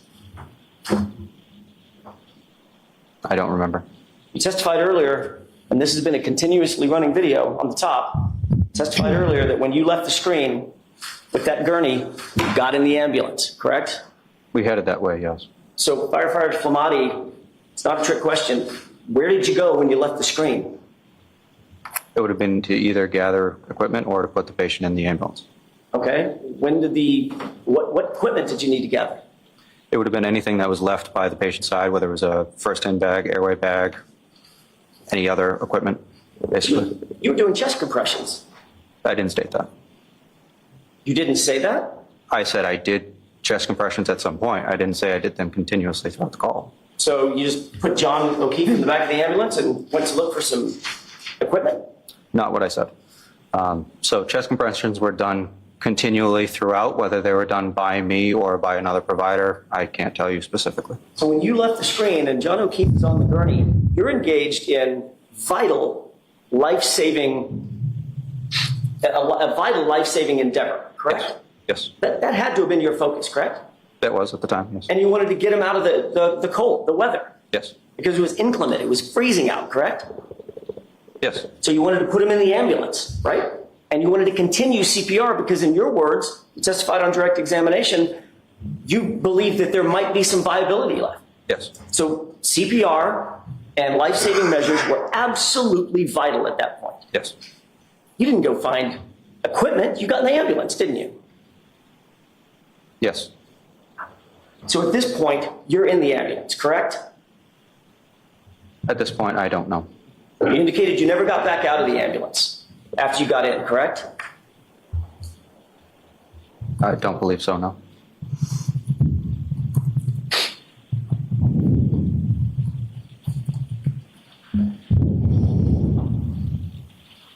Did you see any place in that video where you had any sort of detailed conversation with my client? No. Did you see any place in that video where you engaged my client and said, how'd you get here? What happened? And she said, I hit him. And you said, how'd you hit him? All the stuff that you testified earlier to. I didn't see that in the video, no. You indicated in a police report during an interview that you had with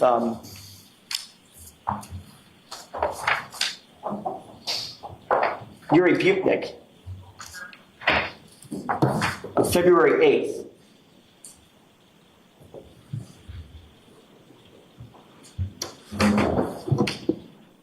That my client said, I hit him, correct? Correct. You remember having that conversation with Sergeant Butnik? I don't recall the conversation, but I'm trusting that your records are accurate.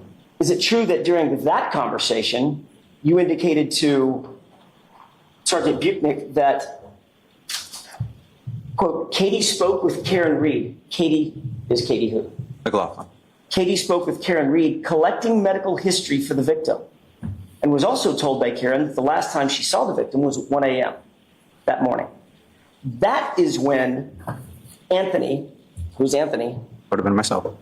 That is when Anthony heard Karen say, I hit him, I hit him. Is that what you told Sergeant Butnik? I don't recall. Does it appear that this is the time, firefighter Flamati, that Katie McLaughlin is getting a medical history from my client, or attempting to? I can't tell from the video, no. You do know, however, that during this time, you're in an ambulance probably 30 or 40 feet away with the doors closed. I don't know. Well, you certainly don't see yourself in that frame, do you? Doesn't appear to be, no.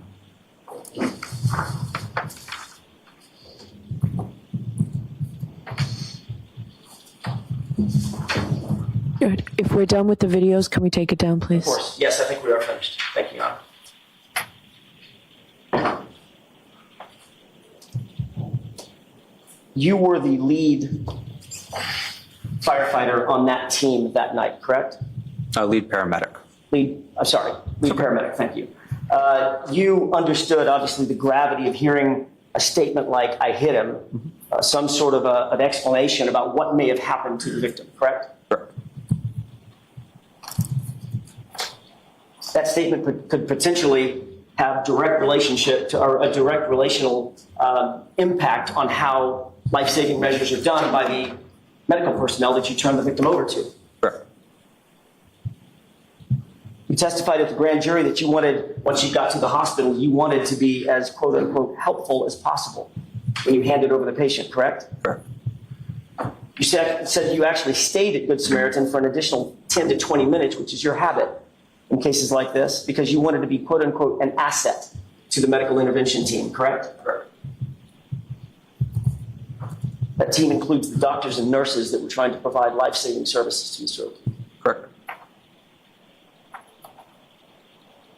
But you never relayed to a single doctor or a single nurse a single word about a woman who said, I hit him, did you?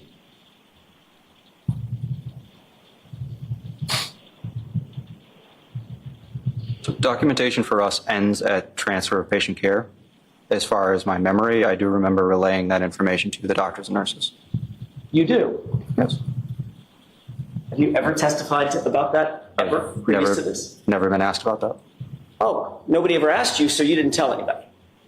In the court setting, no. Testified in front of a grand jury, didn't you? Yes. Mr. Lally asked you a bunch of questions. Yes. During the course of that conversation that was under oath, did you ever disclose that you told the doctors and the nurses that you heard a woman say, I hit him? I recall telling the doctors and nurses that there's a question of that the patient was hit by a vehicle or we don't know, is what I directly said to the doctors and nurses. You directly told the doctors and nurses that there was a question about whether or not he was hit by a vehicle, right? Yes. Have you ever said that in any context, either to the police or in a grand jury before today? I don't recall. You were asked a bunch of questions yesterday, the day before yesterday, and this morning by Mr. Lally. Yes. Did you say it on your direct examination? I wasn't asked that question. So since Mr. Lally didn't ask you, you just left it out, that you told the doctors, the medical professionals, that in fact you described that this patient was likely hit by a car. Objection, Your Honor. Sustained. You wrote a report as well, correct? Yes. We talked a little bit about that report. There's an area in the report for a narrative Yes. about your observations, your experiences with this patient, correct? Correct. Your job as a lead paramedic is to be as detailed as possible, correct? Correct. You want to provide and impart the most detail you possibly can about an incident to assist in medical intervention, correct? Correct. Take a look at page 3 of 5 of your report. Yes. You see that narrative area? I do. Can you point to that portion of your report where you indicate that my client said the words, I hit him? It doesn't say that. Can you point to your report, the portion of your report where you indicate that you told the doctors and nurses that she said, I hit him?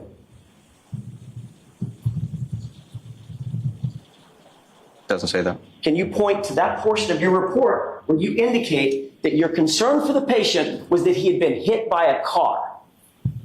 Doesn't say that.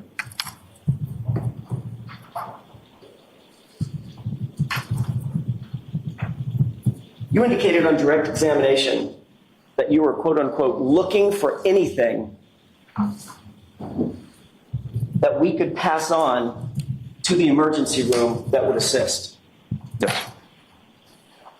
I think it might have been an assistance to the emergency room personnel to indicate that you believe this person had been hit by a car. Objection. Sustained.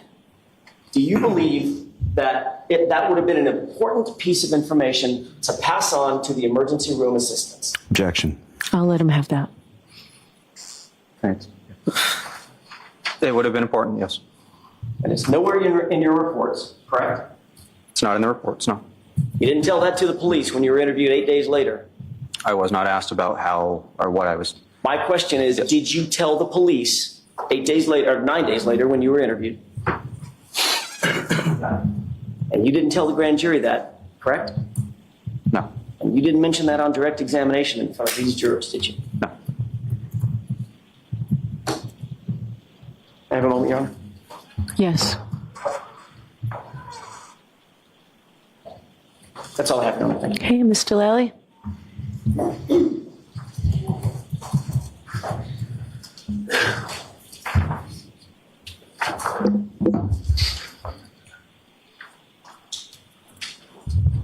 So Firefighter Fulmani, you had been asked some questions about the observation you made of Mr. O'Keefe's abdomen being distended. And absent any external observation of injuries, that could be from an internal injury cause, is that correct? Correct. Now, the conversation that you were talking about in which the defendant indicated to you repeatedly that she hit him, or I hit him, that occurred on your sort of way to the body, correct? Correct. Now,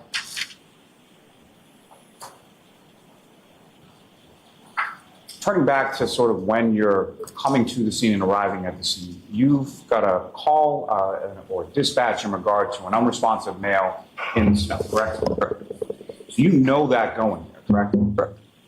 And where you sort of bring the ambulance to a stop, there are other vehicles already in that area where Mr. O'Keefe is, correct? Correct. And it's from that vantage point that you're able to then see Mr. O'Keefe's body off the side of the road about 10 feet or so into the lawn. Correct.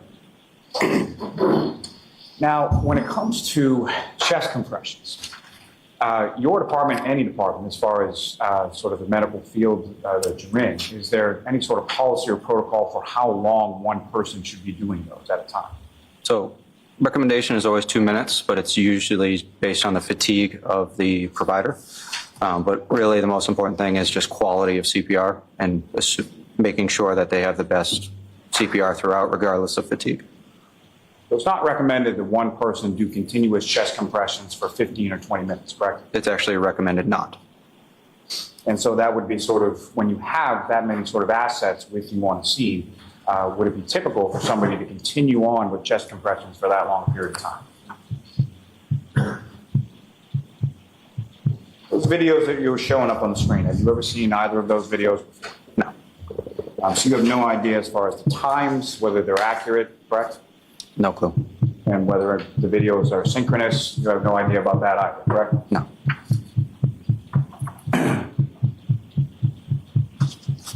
The conversation in which you heard the defendant say, "I hit him," and the conversation that firefighter McLaughlin had in which the defendant told her, "I hit him," those are two separate conversations, correct? Correct. Happened at two different times, two different locations, and you weren't even present for Ms. McLaughlin's statement, correct? Correct.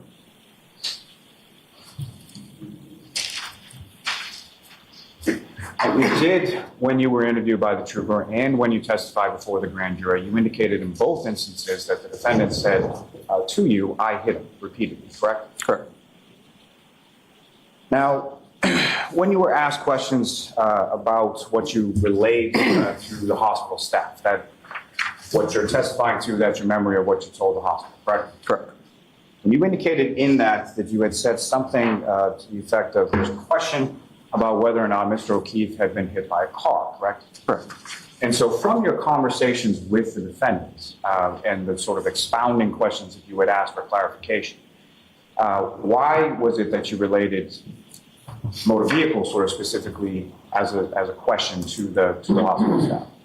So it was due to the proximity of the patient to the roadway and the vagueness of the statement. So proximity to the roadway and the fact that she stated, "I hit him," the red flag of him being underdressed and not,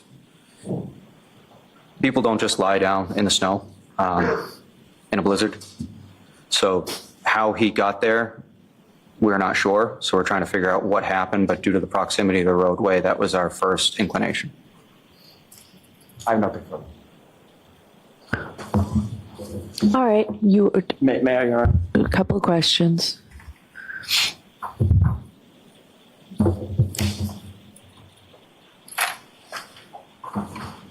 You indicated that it's not recommended that someone do chest compressions for 15 or 20 minutes. Correct. You saw the video. It was on screen. That video was about 3 minutes. Yes. Did it appear that the same person that was doing chest compressions at the beginning of the video continued doing chest compressions all the way through? I don't know. You just watched the video. I can't tell you for certain which personnel. We all have yellow coats, so I can't tell you if somebody swapped. I don't know. Did it appear to you in watching that video that the person that started on the chest compressions on the left side of the screen continued all the way through up to the scoop, up to the gurney, and off screen doing chest compressions? Objection. Sustained.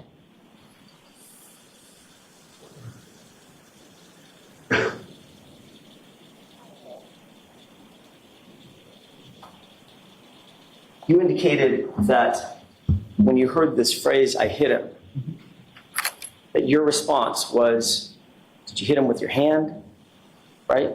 Yes. Did you kick him? Yes. Did you punch him? Yes. That's what you previously testified to, correct? Yes. Nowhere in that conversation did you ever suggest, did you hit him with your car?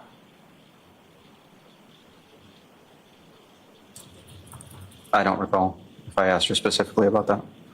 So now you don't recall about that either. Objection, Your Honor. Sustained. And for the first time in any forum, you're telling this jury that you then thought, based on that conversation that was attendant to the video that we just watched, you believed that Mr. O'Keefe had been hit by a car and that she said she did it. I did not say that. So what, am I allowed to respond? Yes. Yep.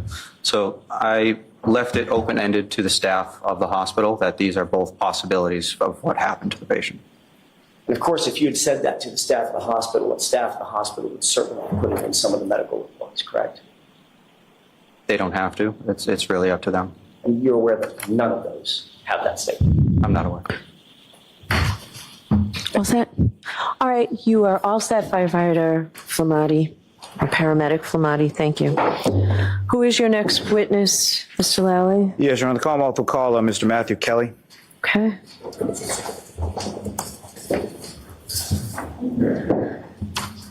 Your Honor, may I approach just to retrieve the exhibit? Sure. I think is correct.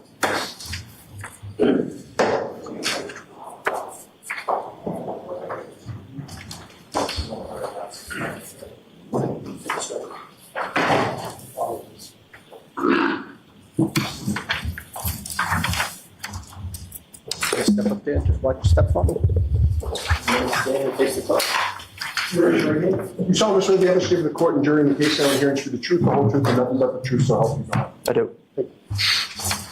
Morning. So you consider stand however you're comfortable, just bring, perfect, thank you.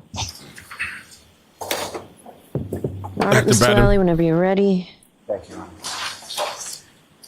Honor. Good morning, sir. Good morning. Could you please state your name and spell your last name for the record? Sure, Matthew Kelly, Kelly. And what is it that you do for work, sir? I'm a firefighter paramedic for Canton Fire. And how long have you been a firefighter paramedic with Canton Fire? Approximately 2.5 years. And prior to working for the Canton Fire Department, what, if any, other employment did you have within that sort of field? I worked for a private ambulance, Brewster Ambulance Service for approximately 5 months. And sort of geographically, where was that located? Boston area. Now, prior to you working as an EMT or a paramedic, you worked as an EMT before working as a paramedic? Correct. Okay. And so prior to working as either an EMT or a paramedic, did you have any sort of training or did you receive any sort of certification in regard to being an EMT paramedic? Yeah, so I had to do a 6-month EMT course, and then I had to do a practical and written exam for the course and then for the state to get my EMT. And then for a paramedic school, it was about a 10 to 12 month didactic portion. And then I did I believe it was 200 hours clinical in the hospitals. And then I did 300 hours ride time. And then I had to do a practical and written exam for the course and also for the state. And now with Canton Fire, I'm getting precepted as a paramedic. And when you use that term as far as precepted, what exactly does that term mean within your? It just means that you get trained by an experienced paramedic for an extended period of time until they say that you can do the job on your own. And with regard to being a EMT and a paramedic, you receive a certification in regard to working within that field? Can you say that again? With regard to being an EMT and a paramedic, to receive some sort of certification, either from the state or some other body in regard to working in that field? Yes. You have certification in regard to both? Yes. And is that certification up to date at this point? And Yes, it is. Sir, if I could turn your attention to January 28th, the evening of that, into January 29th, 2022. Were you working with the Canton Fire Department that day? Yes, I was. Do you recall what kind of shift you were working on that day? 24-hour shift on the ambulance. And which station house were you assigned to on that day? Station 1, And that's located where within the town of Canton? 99 Revere Street. And you were assigned to the ambulance, is that correct? Correct. And who, if anyone else from your department, was assigned to the ambulance along with you? Paramedic Anthony Fulmati. And on that morning of January 29th, do you recall about what time that you woke up on that day? I believe it was about 4:45 a.m. When you woke up, what, if anything, is it that you did with regard to your duties and responsibilities around Fire Station House 1? So we woke up a little bit early to shovel off the apron, shovel off the parking lot, and just prepare for the new shift coming in. And just briefly, sir, so when you go outside to shovel, what, if anything, do you recall about sort of the weather conditions and what they were at that point? There was snow on the ground, it was snowing, high winds, low visibility, still dark out. And do you recall being dispatched to a call shortly after 6 a.m.? Yes, I do. And what was that call, or what was that dispatch in regard to, and where specifically were you dispatched? oh, John, It was unresponsive male in the snow on Fairview Road. And that area of Fairview Road, oh you the work with the Canton Fire Department. Oh, Are you shit. familiar with that specific area? Yes. oh my God, I'm And- sorry. You I'm lacking respond in the sleep, I'm ambulance, is that sorry. Correct. Correct. Who, if anyone, goes along in the ambulance with you? Fulmati was in the passenger seat, and then paramedic Tim Nuttall was in the back. And who was driving? I was driving. And in addition to the ambulance, ambulance 1 that you were in, what, if any, other sort of vehicles or apparatus responded from your station to Fairview Road? We also had an engine and our shift commander SUV. If you recall, who was the shift commander in the SUV? Shift commander was Captain Wendell Robery at the time. And Captain Robery is now the chief of the Canton Fire, is that correct? Correct. And as far as the engine was concerned, who, if anyone, was assigned to the engine and responded to the call as well? It was Lieutenant Greg Woodbury, firefighter paramedic Katie McLaughlin, and firefighter paramedic Frank Walsh. And as you're driving from the station house to Fairview, what, if anything, do you recall about weather conditions, visibility, anything like that along your way?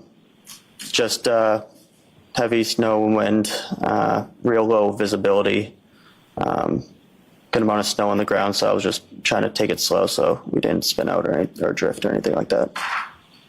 And can you describe for the jury sort of the route that you took from the station on Revere Street to Fairview Road that morning? Yep, we took a right onto Revere Street, left onto Sherman Street, right onto Chapman Street, and then a left onto Fairview.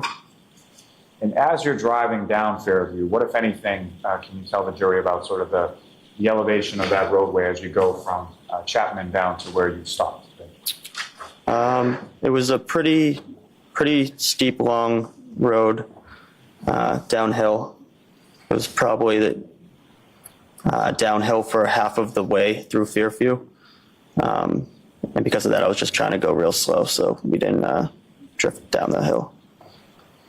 And one last question about driving, but as you're driving along, what, if anything else, did you observe as far as sort of other vehicular traffic on the roadway, any other cars, trucks, anything like that? Nothing until I saw the police cruiser at the scene. And so as you're approaching the scene and you're driving towards it, what, if anything, sort of first draws your attention to where you're going and where you stop? So it was just real low visibility, but we could see blue lights at the time, so just kept going towards the blue lights and knew that it would be in that area. Now, where do you stop in relation to the cruiser? I believe they were facing towards us, so we would be in front of them. And at some point, you're being dispatched for an unresponsive male party, correct? Correct. And so when you're pulling up to the scene, you see the cruiser, are you able to also see any sort of unresponsive male party? Not when I'm in the truck. I had to get out of the truck to see.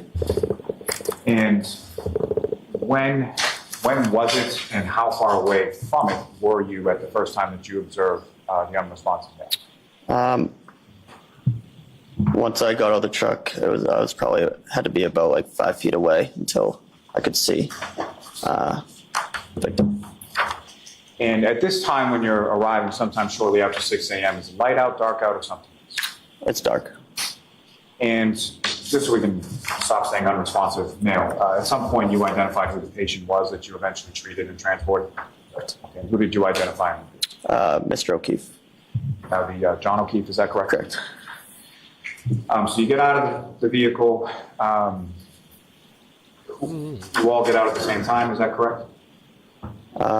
Relatively, yeah.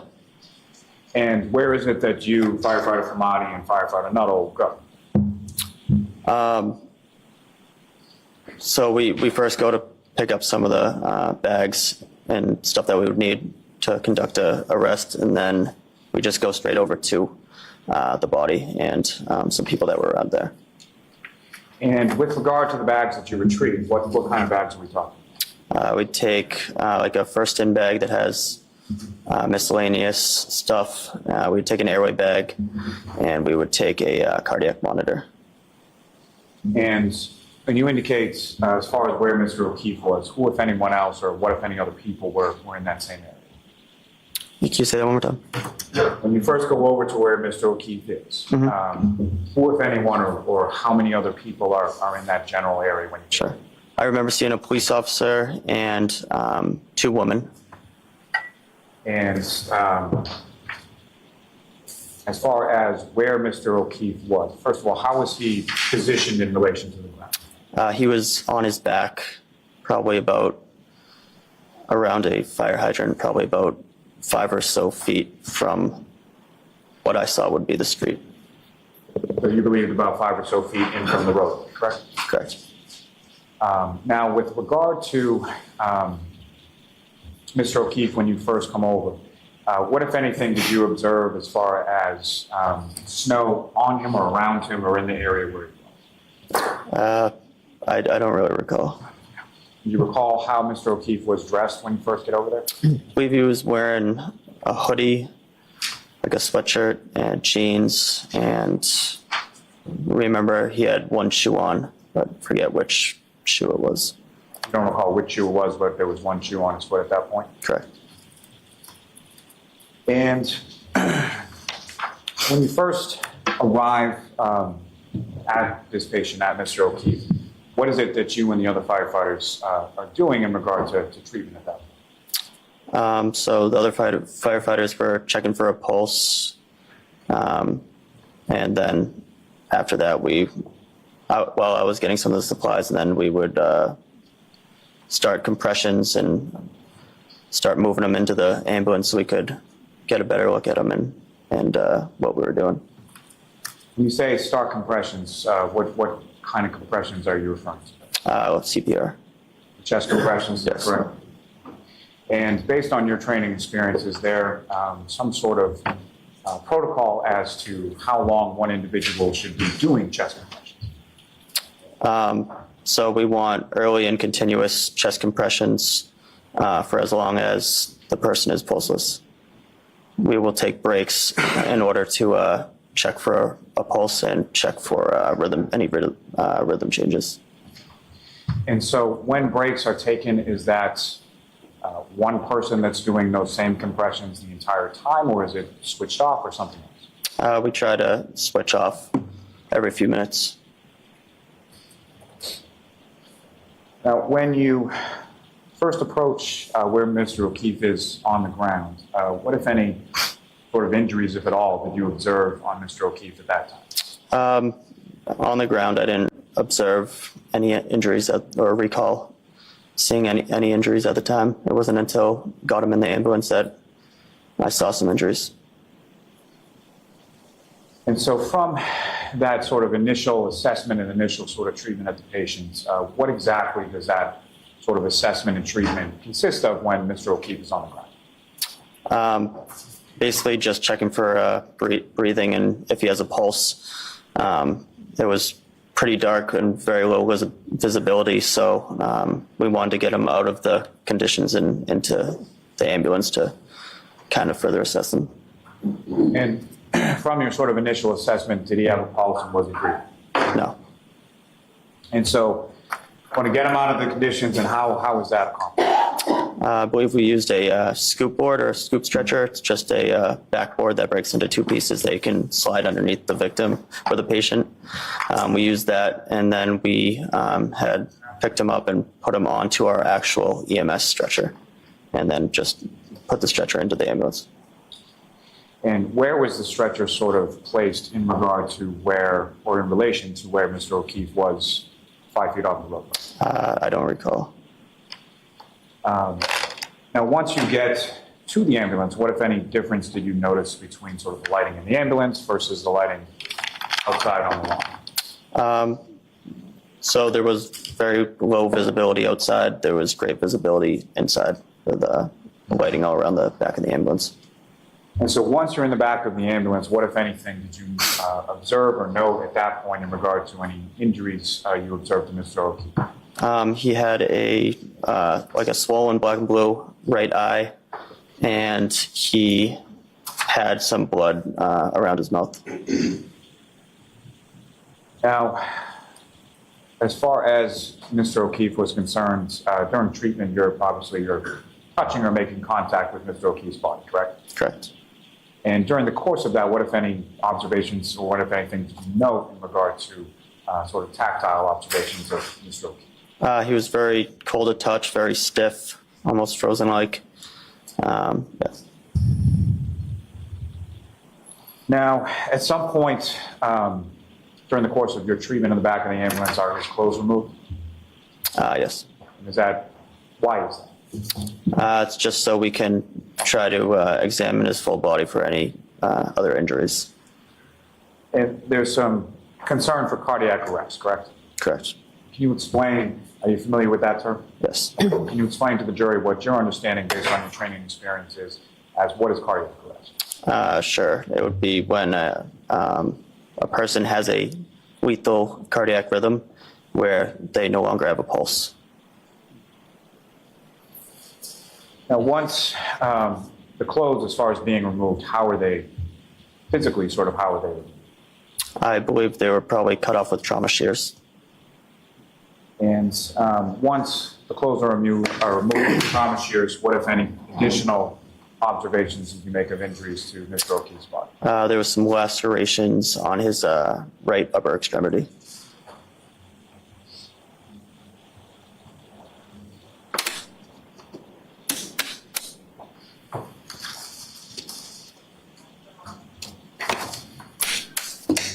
Now, the chest compressions that you were talking about, was that continuous throughout the patient care with respect to Mr. O'Keefe? Yes. And in addition to that, what, if anything, was done with respect to body temperature for Mr. O'Keefe once in the back of the ambulance? So we did some rewarming. So we did heat blankets and warm fluids. And as the chest compressions continue in the back of the ambulance, what, if anything, did you observe with regard to Mr. O'Keefe's nose or mouth? I remember that there was some blood or vomit or bile coming out of his mouth.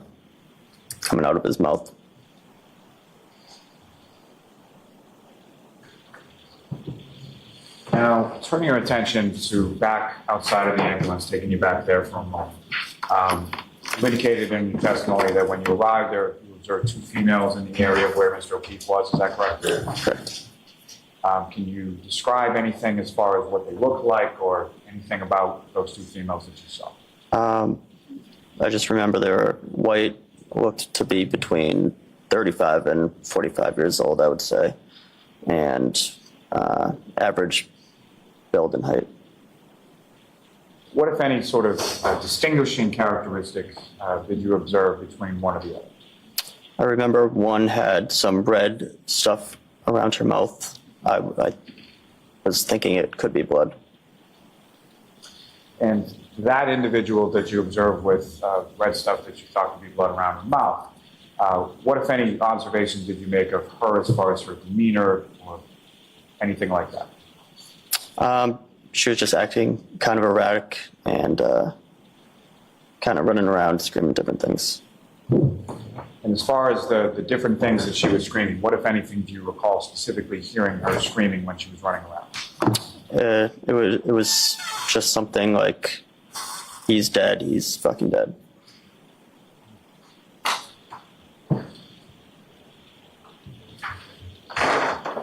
Is that something that she said once or more than once or something? At least twice. As far as that sort of phraseology, was that consistent throughout? I would say so, yes.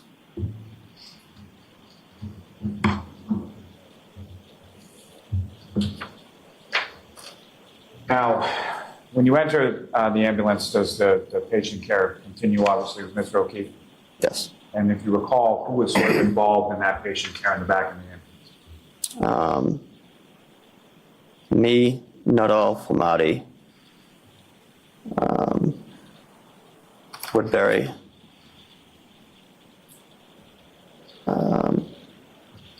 Walsh, and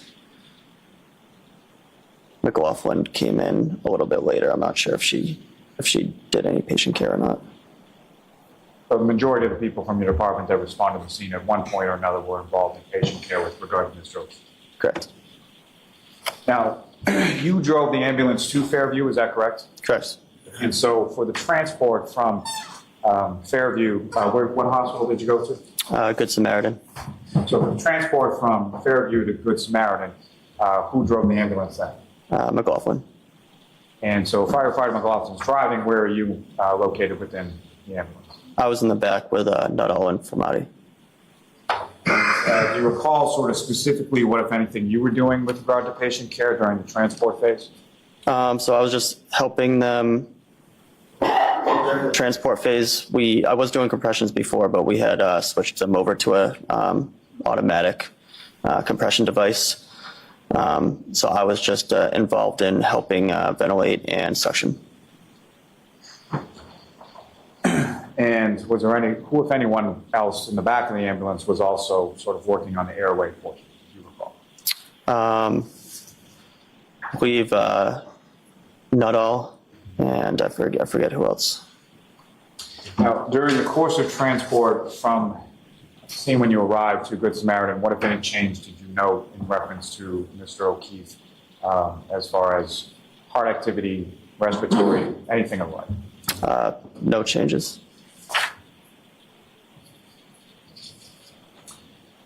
Ms. Gilman, if I could ask for exhibit number 9, please.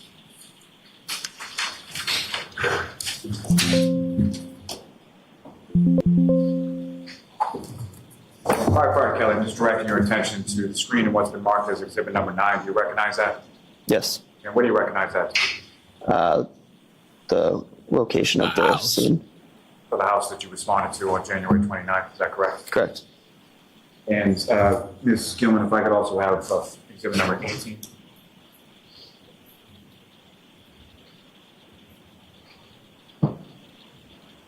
And again, sir, just directing your attention to the screen, you recognize the photograph that's up on the screen? Yes. What's depicted in that photograph? The location of the scene, again. Sort of a different view of the same home, is that correct? Correct. May I approach the witness, John? Yes. This is the laser pointer. Basically, there's a button there. Just press on that. Okay.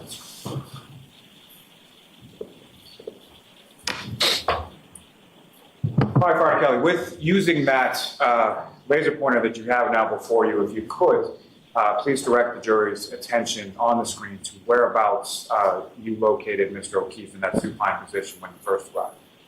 It's about this area right here. Thanks. I have nothing further for this witness. All right, cross-examination. Yes, may we approach for a minute? Okay. Jurors, remember, you can stand up and stretch anytime you go to side. Hold what? So, but the previous witness, it's kind of like the other witnesses, like he never told like the medical staff that she had said that I hit him, but he claimed there was like some type of discussion of hitting or something, but it was reported.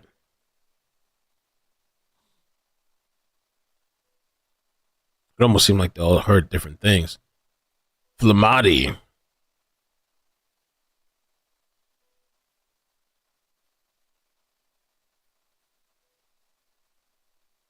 Jackson kept asking Flamati to confirm who was doing what in the video. Flamati testified he couldn't recognize some individuals in the video and couldn't tell or remember where he was at the scene in answer to some questions. In short, his prior testimony didn't match the TikTok of the Dashcam videos. Is that enough for jurors to question his testimony about interviewing Karen Reed at the scene? Mr. Kelly, you and I have never met before, correct? Correct. We've never had a conversation? Correct. In or out of court? Correct. Now, with regard to the clothing that John O'Keefe was wearing when you came upon him, I believe you remember that he had on a pair of jeans. To the best of my recollection, yes. And you remembered that he had a hoodie sweatshirt. Yes. And what also stuck out in your mind is that he had only one shoe on, correct? Correct. From your memory, you're not sure if it was the left or the right shoe, but it was one of those, correct? Correct. And you did not see another shoe or the matching shoe in the area anywhere around where he was lying, correct? Correct. And to your memory, you never saw that other shoe, correct? Correct. Now, with regard to the removal of the clothing, I believe you testified before this jury on direct examination that trauma shears would have been used. Is that accurate? Yes. And what do those look like? How big are they? And if you could describe them. They're about this big, so say 6 inches, and they have usually like a plastic or metal handle, and then just kind of 2 curved blades that are used to cut. And are they essentially a large pair of scissors? Yes. And are they sharp in terms of the blades? Yes. And they need to be somewhat heavy duty because you don't know what type of clothing you're going to have to cut through, correct? Correct. Where was it that the trauma shears were used in order to start to remove John O'Keefe's clothing that morning? I don't recall. Do you recall if it was before he was put into the ambulance, during the ambulance ride, or after he was at the hospital? I believe it would, I don't recall, but I believe it would be in the ambulance. I'm sorry, there's a little bit of noise. Could you repeat that? Sure. I don't recall, but I believe it would be in the ambulance. In the ambulance. And you wouldn't have waited until you got to the hospital because there was a reason why you were taking the clothes off, correct? Correct. And what was that reason? To look for any other injuries that the patient might have. And that was a priority as you were treating him, correct? Correct. You don't think that you cut off his clothes before you put him in the ambulance, correct? Correct. And you don't think that, and when I say you, I mean your team. Right. You don't think your team cut off the clothes after he was out of the ambulance, correct? Correct. So it was sometime during the ride. Correct. Do you recall who it was that actually used the trauma shears along that ride? No. Do you recall at what point during the ride, would it have been sort of the beginning of the ride, or would it have been toward the end? Toward the beginning. Now, with regard to the clothing that was cut, do you recall if it was the sweatshirt, the jeans, or both? I don't recall. Do you think, or is your memory that the hoodie sweatshirt was left on him without being cut? I don't recall. Where did that clothing go after it was cut by the trauma shears during that ride? Some of it would stay right on the stretcher, but I don't recall on all of it. Okay, and some of it could have been on the floor of the ambulance as well? Potentially. And then once the ambulance arrives at the hospital, what is the protocol regarding the clothing that had been cut? It gets transferred over to the RN in charge of the patient and usually stays in their room. Usually they'll put it in some sort of bag. Okay, and is the clothing put in the bag? Does somebody meet you out at the ambulance in order to collect the clothing, or do you bring the clothing into the hospital in order to transfer it to an RN? We bring it in. And do you recall who it was that brought in that clothing? No.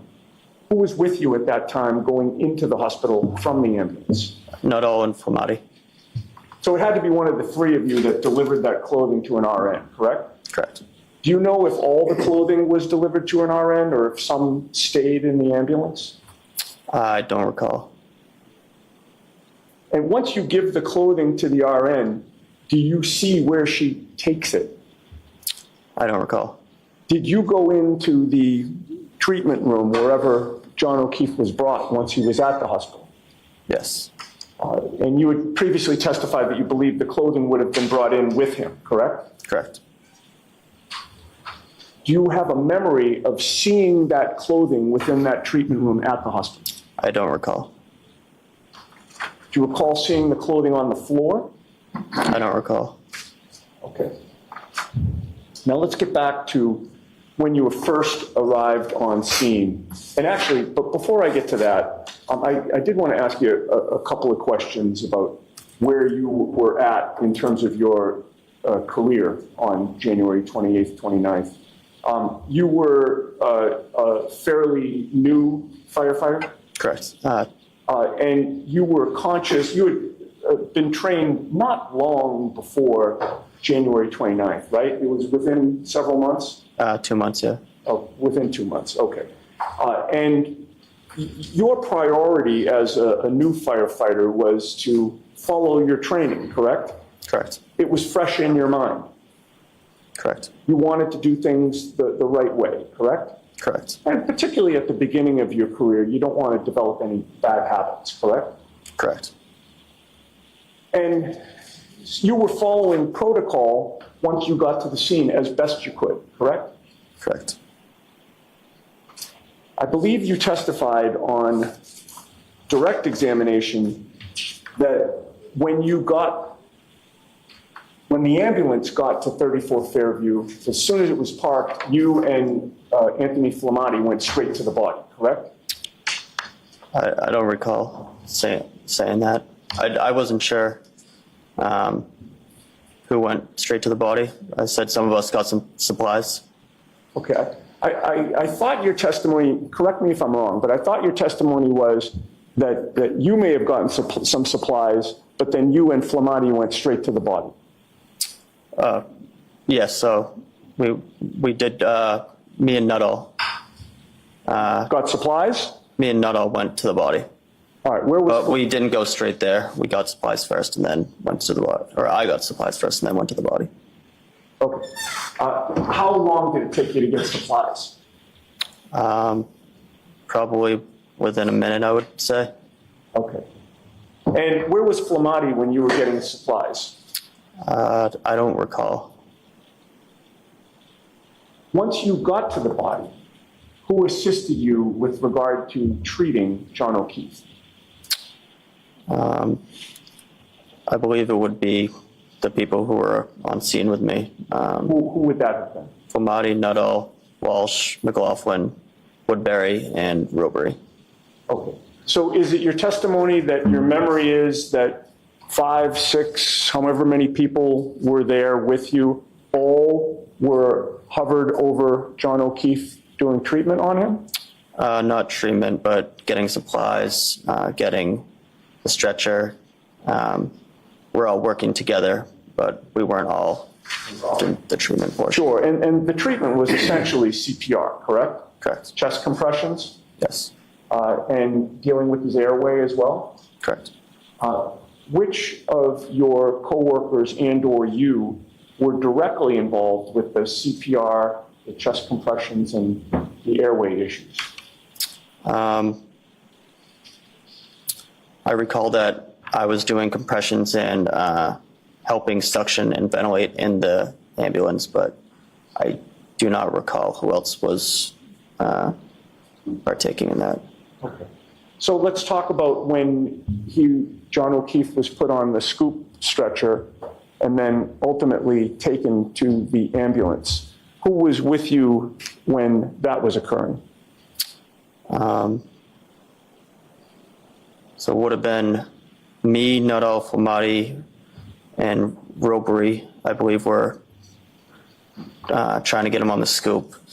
And then I believe the engine guys were trying to get the stretcher. Who were the engine guys? That would be Walsh. It must have been Walsh, Woodbury, and McLaughlin, but I don't recall who exactly was getting there. All right, so your memory is that yourself, Nuttall, and Flamati were loading John O'Keefe onto the scoop? I believe so, yeah. And then from the scoop, he's put on a stretcher? Correct. And then who would it have been that wheeled the stretcher to the ambulance?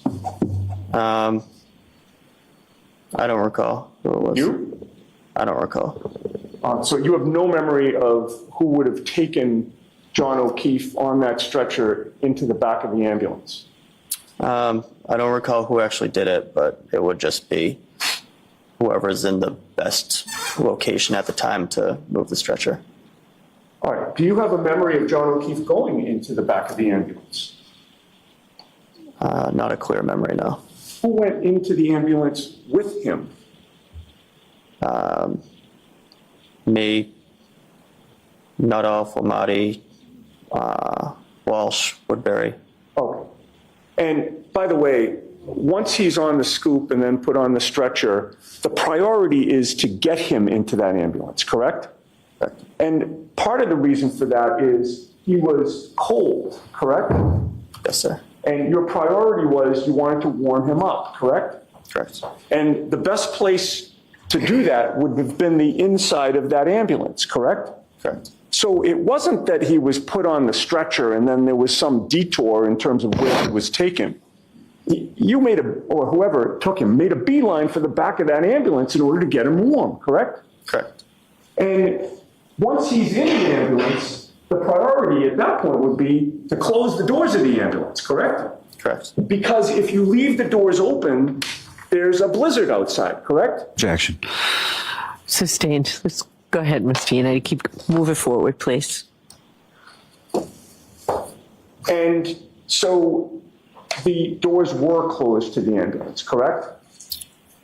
At some point, yes. All right. And inside the doors of that ambulance, as you testified, was at least, not naming everybody, but at least you and Nuttall and Flamati, correct? Correct.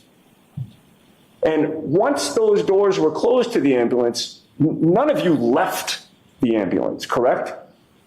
None of us, meaning? You, I'm not talking specifically about you and Nuttall and Flamati. I don't believe so. No. You would have remained in the ambulance all the way to the hospital, and that's the point in which the doors would be open, correct? Correct. All right.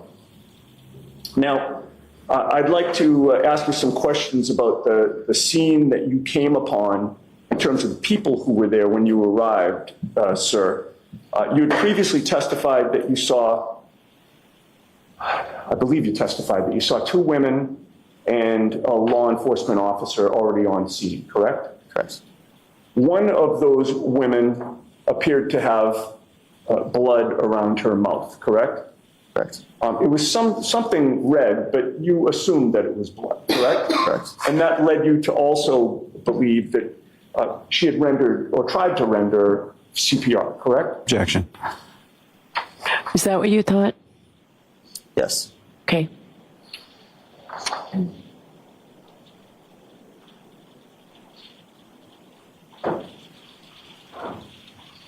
And while you were on scene, it was the woman who had the blood around her mouth who appeared to be most upset, correct? Correct.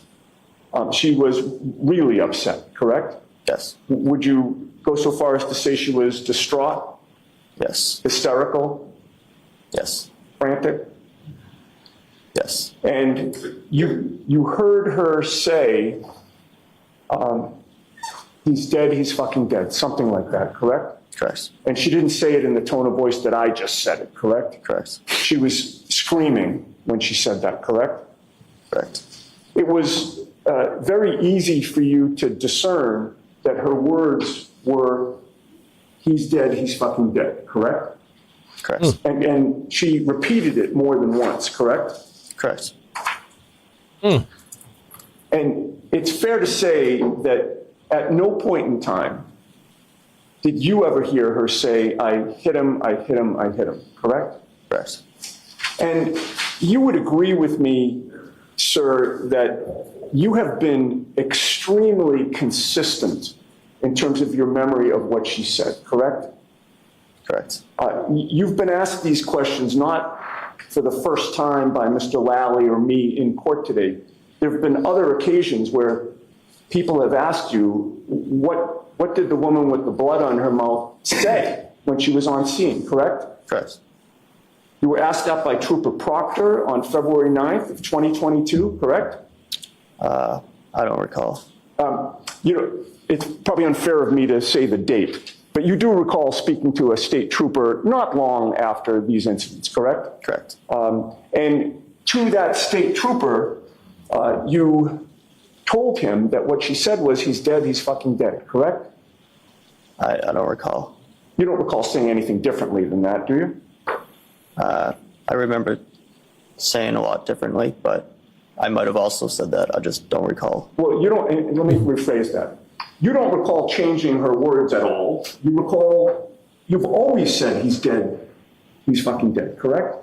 Correct. That was not only to the state police on February 9th, but then in April of 2022, you were in a grand jury setting, correct? Correct. There was no defense attorney there on that day, correct?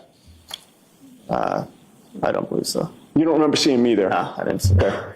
Mr. Lally was asking you the questions, correct? Correct. And there, you also said that what the woman with the blood on her mouth said was, he's dead, he's fucking dead, correct? Correct. And you've testified to that today. Yes, sir. You've never changed that story, correct? Correct. And that is because the truth does not change, correct? Correct. All right, at this point, I'd like to play a 15-second portion of a video, which I would offer as the next exhibit, Your Honor. Okay, so we'll watch it and then you Thank can you offer very it. much. With no narration, right? Never. And before you start, I'm not as interested in the video, sir. I'm interested in the audio. So if you could, listen as best you can. Sure.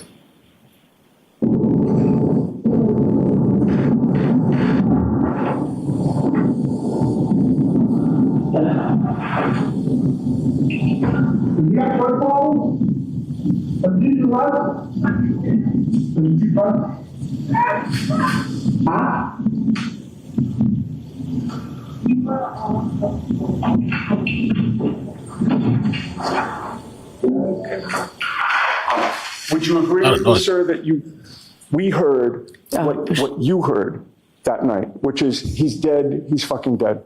It was kind of hard for me to hear. I heard about, does he do I heard drugs? one time at least. I couldn't really hear the I don't know what else I the heard. background. I may have moment. Okay.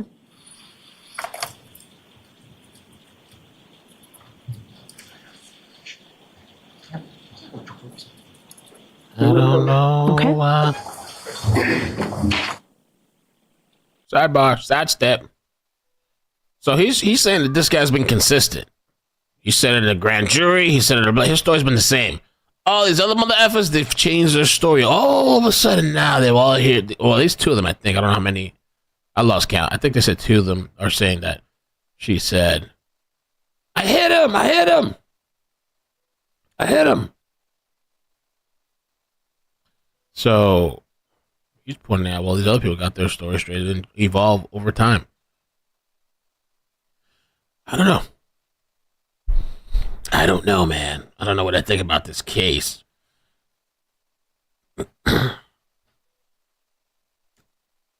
And so if she didn't hit him, if he was murdered inside the house, could multiple people be covering up a murder?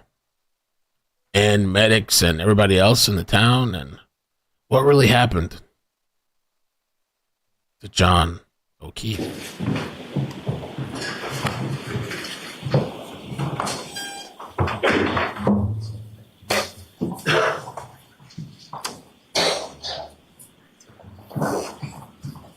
Mr. Kelly, I got permission to play it one more time. I'll try my best. So again, and by the way, before it's queued up, I would direct your attention more toward the beginning of that 15 seconds. As there are things that happen, I think, that you heard at the end, but you tell us if you can hear, or what you can hear. Okay.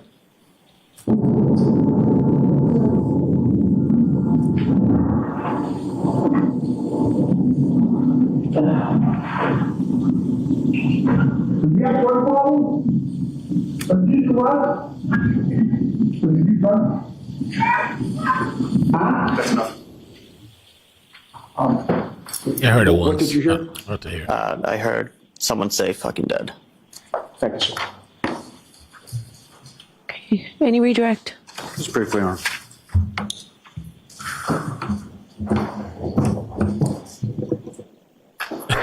Kelly, from that video that was just up on the screen, you indicated that when you got to the scene, you saw the cruiser and parked sort of behind the cruiser, correct? Around the cruiser, yeah. So from that video, you didn't see the ambulance that you were driving anywhere in, correct? Correct. You have no idea whether or not you were even on scene at that time that any of those statements that were made in that video were made, correct? Correct. Now, as far as patient care was concerned, were sort of all of you, being yourself, firefighter Flamati, firefighter Nuttall, firefighter McLaughlin, firefighter Walsh, firefighter Woodbury, were you all together all the time, or were you doing separate things in separate places during the course of your time on scene? Separate things in separate places, yeah. So fair to say that everything that you heard may not be everything that someone else that was there from your department that day heard, correct? Correct. And conversely, something that someone else heard may not be necessarily something that you were in a position to hear that day, correct? Correct. You also asked some questions about sort of using the shears and cutting off Mr. O'Keefe's clothing during the ride. Is it your testimony that that was in the back of the ambulance, correct? Correct. Was that during the transport, or was that prior? Would you be utilizing shears on a patient, cutting off clothing while the ambulance is in transit? No. Okay. So if it was in the back of the ambulance, that would have been prior to the ambulance leaving the scene and going to Good Samaritan, correct? Correct. Nothing further. Your Honor, the only thing I would offer is the video that I played. I have All it. right, so we will do that. Thank So, you. Mr. Clerk, it's already been pre-marked, right? Do you not have it, Nancy? Okay. Oh, I'm sorry, I was mistaken, it has not been pre-marked. But we exhibit 380. Thank you. Thank you.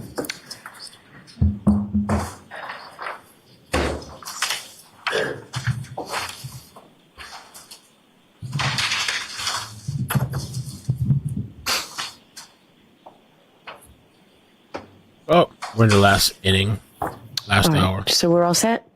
Yes, thank you, Your Honor. Okay, thank you, you're all set, sir. Thank you.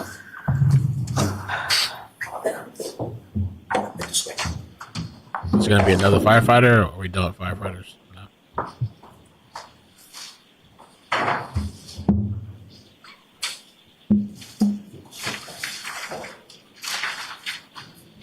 Your next witness. Yes, Your Honor. I'll call Mr. Francis Walsh to the stand. Okay.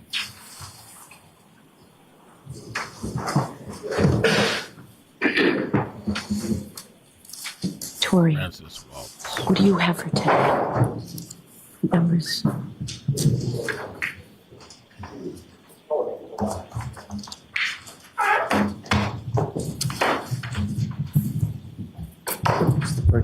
Watch your stuff.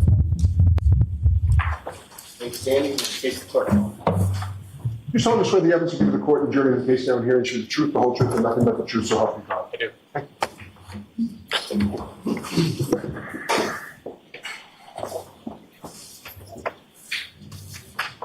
Okay, whenever you're ready, Mr. Lally. Thanks, Your Honor. Good afternoon, sir. Good afternoon. Could you please state your name and spell your last name? Francis Walsh, WALSH. And what do you do for work, sir? I'm a lieutenant paramedic with the Canton Fire Department. And how long have you been a firefighter paramedic with the Canton Fire Department? Just shy of 10 years. And you indicated that you have the rank of lieutenant, is that correct? That's correct. How long have you been a lieutenant with Canton? Since September of last year. Now, with regard to, you have certifications both as an EMT and a paramedic, correct? That's correct. And with regard to those certifications, when was it first that you sort of received those? I received my paramedic certification in June of 2014. That's when I was officially certified. And is that something that you've been subject to sort of continuing educational components and recertification since then? Yes, yeah, every 2 years we have to recertify and take continuing education classes. And is your certification up to speed at this point? Yeah, it's current. I just recertified last month, actually. Now, if I could turn your attention to the evening of January 28th into January 29th, 2022. Do you recall that day? I do. And were you working that day with the fire department? I was. And what kind of shift were you working on that occasion? 24-hour shift, which is standard. And is that 8 a.m. to 8 a.m.? That's correct. So that, correct me if I'm wrong, but that would be 8 a.m. on the 28th until 8 a.m. on the 29th? That's correct.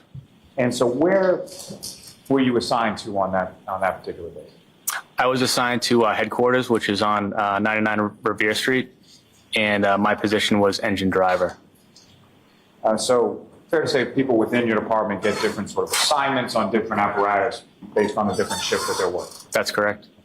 And your assignment that day was the driver of the engine? Correct, yes, engine 3. Now, beyond sort of your assignment as the engine driver in that particular shift, what, if any, sort of specialized assignment do you have, or did you have at that time in regard to snow removal? Yeah, so on that particular shift, I was also the snowplow driver.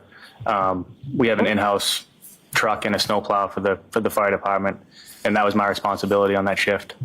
How many people within your department have that sort of responsibility when it comes to snowplow driving? It kind of depends group to group. So some working groups will just kind of rotate and have a different person do it each time.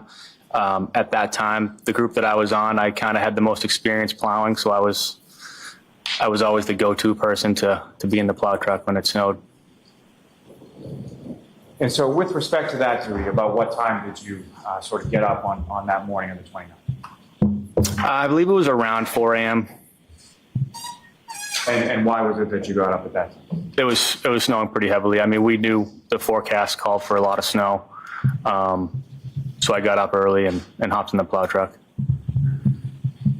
And so, and just briefly, in addition to the snow, what, if anything else, did you observe as far as the weather conditions when you were out in the plow truck? It was very windy. Yeah, just windy, and really heavy snow. Now, at some point, shortly after 6 a.m., does your department get dispatched to a call? Yes. And where was the dispatch to, and what was it in regard to? So I didn't hear the actual dispatch because I was in the plow truck. I was in the rear of headquarters in the plow truck. But my Captain Robery, came out and told me that we had a call for 34 Fairview Road for an unresponsive male party. And he told me, to hop in the engine and head to that call. And when you hop in the engine, who, if anyone else from your department, was assigned to the same engine as you on that day? So I had Lieutenant Woodbury to my right in the passenger seat and Firefighter McLaughlin in the rear. And beyond the engine that you were driving, what, if any, sort of other apparatus from your department was dispatched to the call that day as well? So that would have been Ambulance 1, and then also Car 5 went as well. That's kind of like an optional thing, but with a call of that severity, the captain will go as well. And who was in Car 5 on that day? Captain Robery. And you drove the engine, is that correct? That's correct. If you could describe for the jury sort of what you observed as far as the road condition, visibility, things that like en route from the station to Fairview Road. Yeah, so it was really, really poor driving conditions and visibility. I can't recall ever driving to a call of that nature and that severity that slowly. The visibility was so poor that we were just driving extremely slow.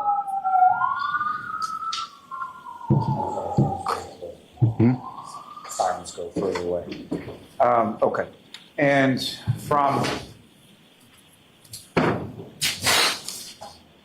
if you could describe to the jury sort of the route of travel that you took from Station 1 to Fairview Road. Sure. So out of Station 1, take a right onto Revere Street, and then a left onto Sherman Street, a right onto Chapman Street, and then a left onto Fairview. Now, if you recall, what was sort of the order? You're all sort of dispatched and you're all sort of responding around the same time, being Car 5, the ambulance, and the engine, correct? Correct. And if you recall, what was sort of the order of the vehicles in response? So Engine 3, we were the last vehicle for the fire department to arrive on scene. So when we arrived on scene, Ambulance 1 and Car 5 were already on scene. And if I could ask, just sort of as you're turning on to Fairview Road and you travel down, what, if anything, do you know about sort of the elevation of the roadway as you're driving down to it? It's a downhill grade. Yeah, it gets a little bit steep at one point. And the residence that you eventually stopped at or responded to, where was that in location in reference to when you first turn on to Fairview, about how far down is the residence that you eventually go to? Pretty far down. I believe it's one of the last houses on Fairview. And the residence that we're talking about, is from your perspective when you're driving down there, is that on your left or right or something else? Left. And as you're approaching the scene, what is it sort of that you see before you as, how do you know where to stop and where you're going?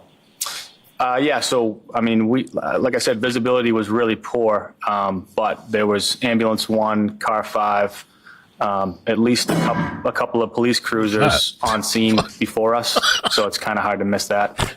So that's how we knew What shit going on there? Now, in regard to, you're responding to an unresponsive male, correct? Correct. And just to be clear, at some point you were able to identify, or you were told what the identity was of that unresponsive male patient, correct? That's correct. What was his name? John O'Keefe. And so with respect to Mr. O'Keefe, as you're approaching the scene, when was the first time that you were able to sort of see where Mr. O'Keefe was on scene when you arrived? It wasn't until a little bit after we actually arrived on scene that I could see the patient, because as we pulled up, the ambulance was blocking our line of sight to where the patient was, so I couldn't see him right away. And what was sort of the I know you talked about visibility, but as far as, had the sun come up yet? No, it was pitch black. And so when you arrive on scene, what is it that you and sort of the other people on your engine are doing in relation to patient treatment? So at that point, I got out of the engine and I started walking towards where the ambulance crew was. But at that point, firefighter McLaughlin was coming around to the rear of the ambulance to get the stretcher out. So I went directly to that to give her a hand with that. And we proceeded to bring that around the front of the ambulance where firefighter Nuttall, Flamati, and Kelly, and I believe Captain Robery were working on the patient. Now, in reference to where patient Mr. O'Keefe was, where was he? Could you see sort of how in reference to the ground?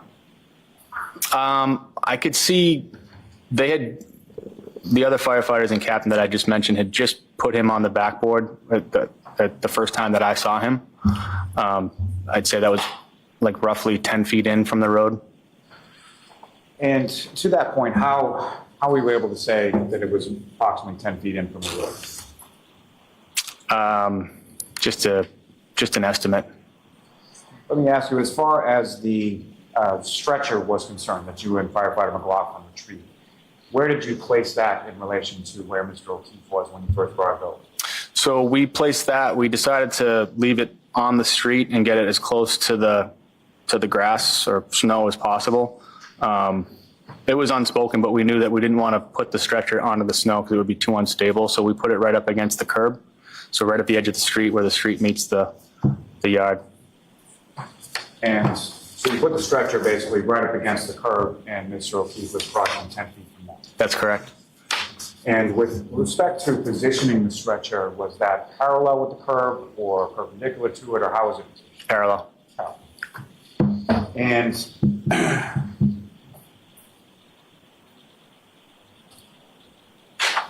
you mentioned that obviously Mr. O'Keefe is on scene, and there are a number of different firefighters from your department, correct? That's correct. There was at least a police cruiser. Did you see any officers sort of around the scene? Yes, I remember Officer Saraf and Sergeant Good. And with respect to civilians, what, if any, civilians did you observe around the scene as well? I observed 2 female civilians. And where were they in relation to where you were, or in relation to where Mr. O'Keefe was? I mean, they were pretty worked up, so they were moving around quite a bit. But I'd say they were somewhere in between myself and the stretcher and where Mr. O'Keefe was.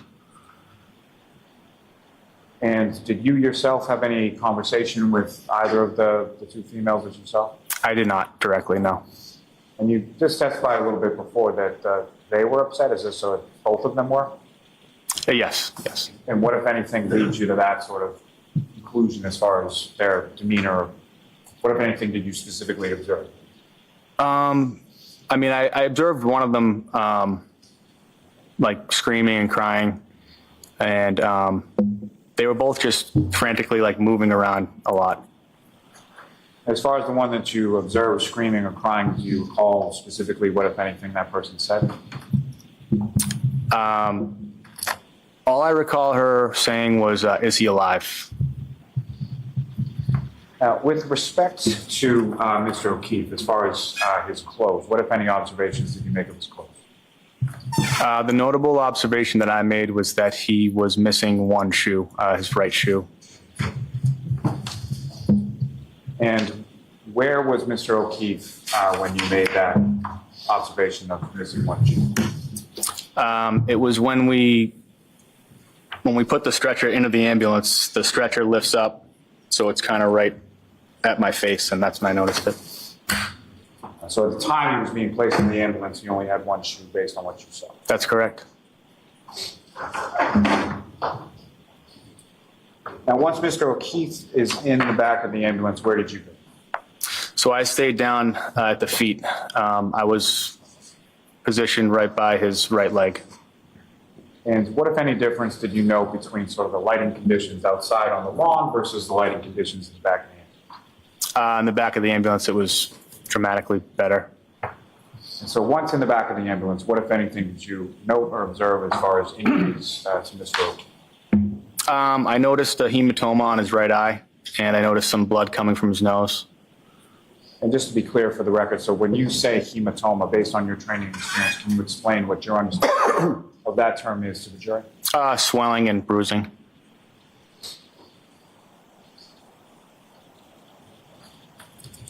Now, at some point, with respect to the clothing that Mr. O'Keefe was wearing, what, if anything, did you or other firefighters or paramedics from your department do with reference to Mr. O'Keefe's clothing?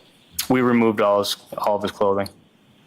And let me first ask, how was that removal sort of accomplished? Can you repeat that? When you removed his clothing, how did you do that? Oh, with trauma shears, basically scissors that cut clothing. And once was that pursuant to some sort of protocol, or Yes. why was the clothing? Yeah, on any trauma call, it's protocol to expose the patient so you can see all injuries and you don't miss any injuries.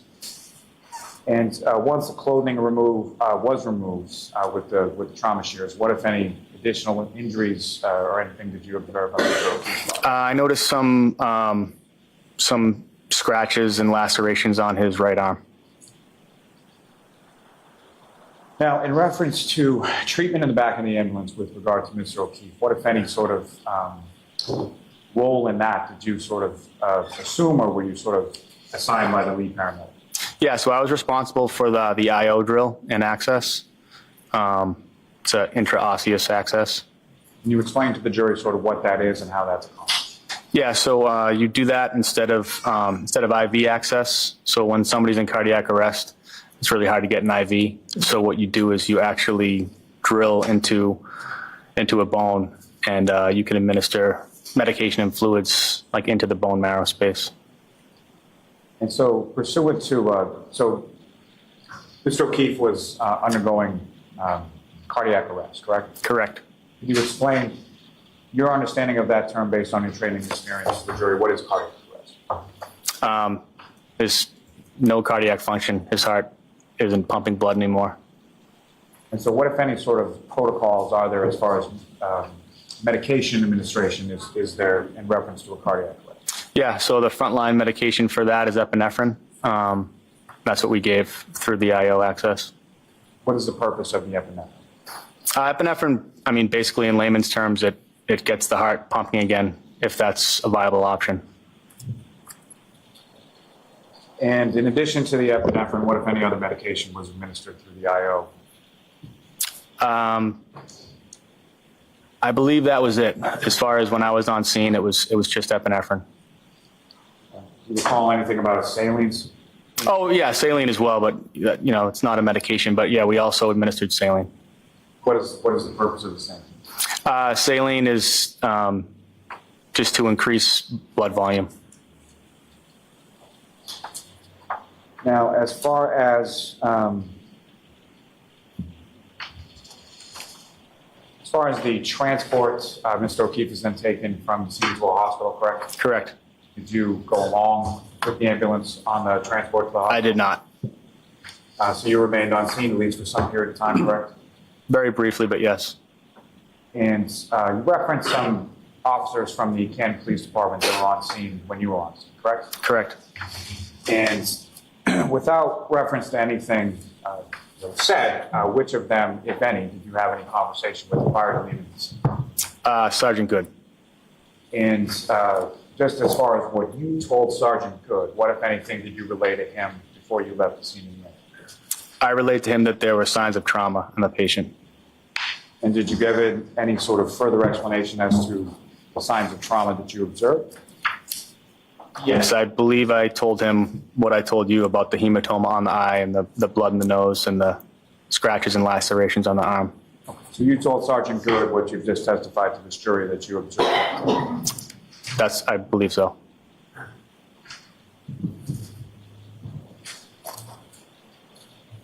Ms. Gilman, if I could ask for exhibit number 18.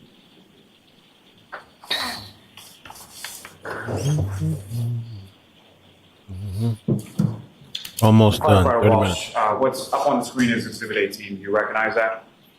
Yes, 34 Fairview Road.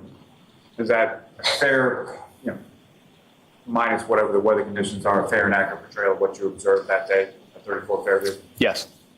May I approach the witness to truthfully? Yes. Yes. Okay.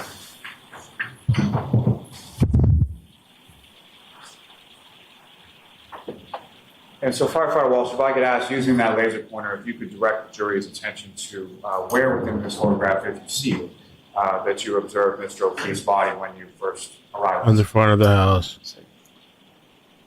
Right in that general area. Thank you. May I have one moment, Your Honor? Yes.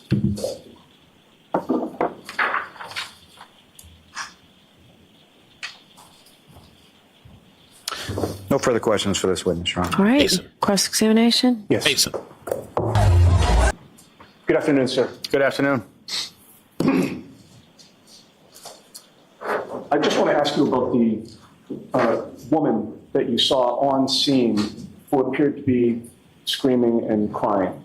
Would you agree with me that she stood out to you because she appeared to be the most upset Yeah, I would agree with that. Yes. and the loudest? Yes. She appeared to be crying more than others, Yes. and she's screaming, right? Yes. And what you heard her say, I understand your testimony,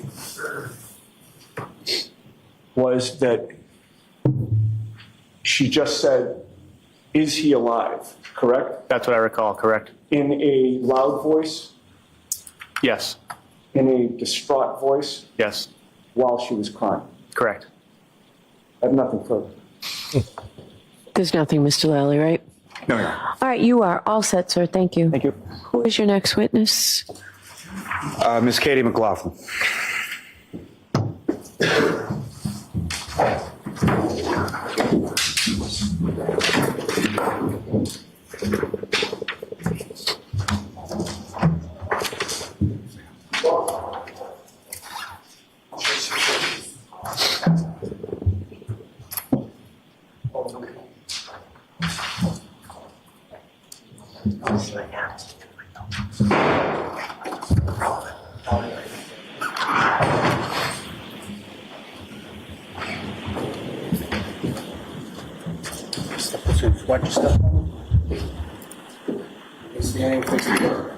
Can you raise your right hand? Do you solemnly swear the evidence you give to the court and jury in the case down here and true the truth, the whole truth, and nothing but the truth, so help you God? Thank you. You can have a seat. I just need you to speak into that microphone nice and loud.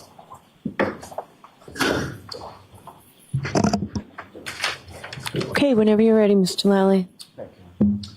Good afternoon. Could you please state your name and spell your last name, please? It's Katie McLaughlin, McLaughlin. And what do you do for work? I'm a firefighter paramedic for the town of Canton. And how long have you been a firefighter paramedic in the town? Probably about 7 years at this point. Oh, wait, was she in the house? And prior to working for the Canton Fire Department, what, if any, other work did you do sort of within that general field? I worked as an EMT basic for Brewster Ambulance. Went to paramedic school. I eventually became a paramedic for Brewster Ambulance, and I worked there for a few years before getting on the fire department. And just briefly, but prior to becoming a paramedic or working as a paramedic, what if any sort of training did you receive in regard, or certification did you receive in regard to being a paramedic? So it's a 2-year schooling where you have about a year of didactic. There's a lecture portion for about a year. And then after that, there's about a year to a year and a half of clinical training that's done in an ER and then done in an ambulance. So that whole period is around 2 years. And prior to working at the Canton Fire Department, you received certification from the state or some other source as being a paramedic, correct? Yes, it's through the state and through a national registry.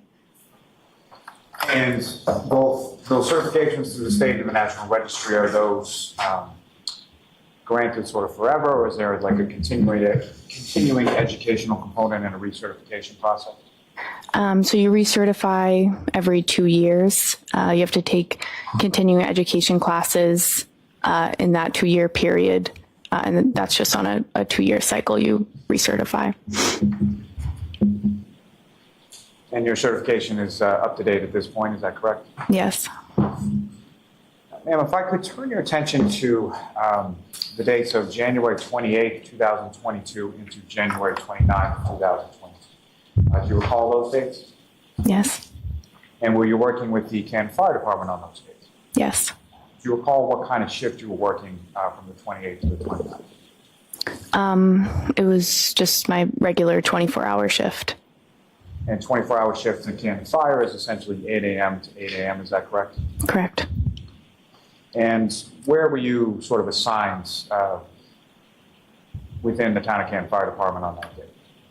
So I was on the engine for that shift. So I was the third person on the engine. There's an engine driver, there's an officer, and then there's a third person who's in the back. And so your sort of role with respect to the engine, is there sort of like a name for that position?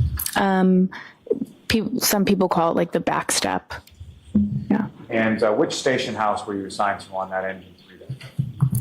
The Station 1, which is 99 Revere Street.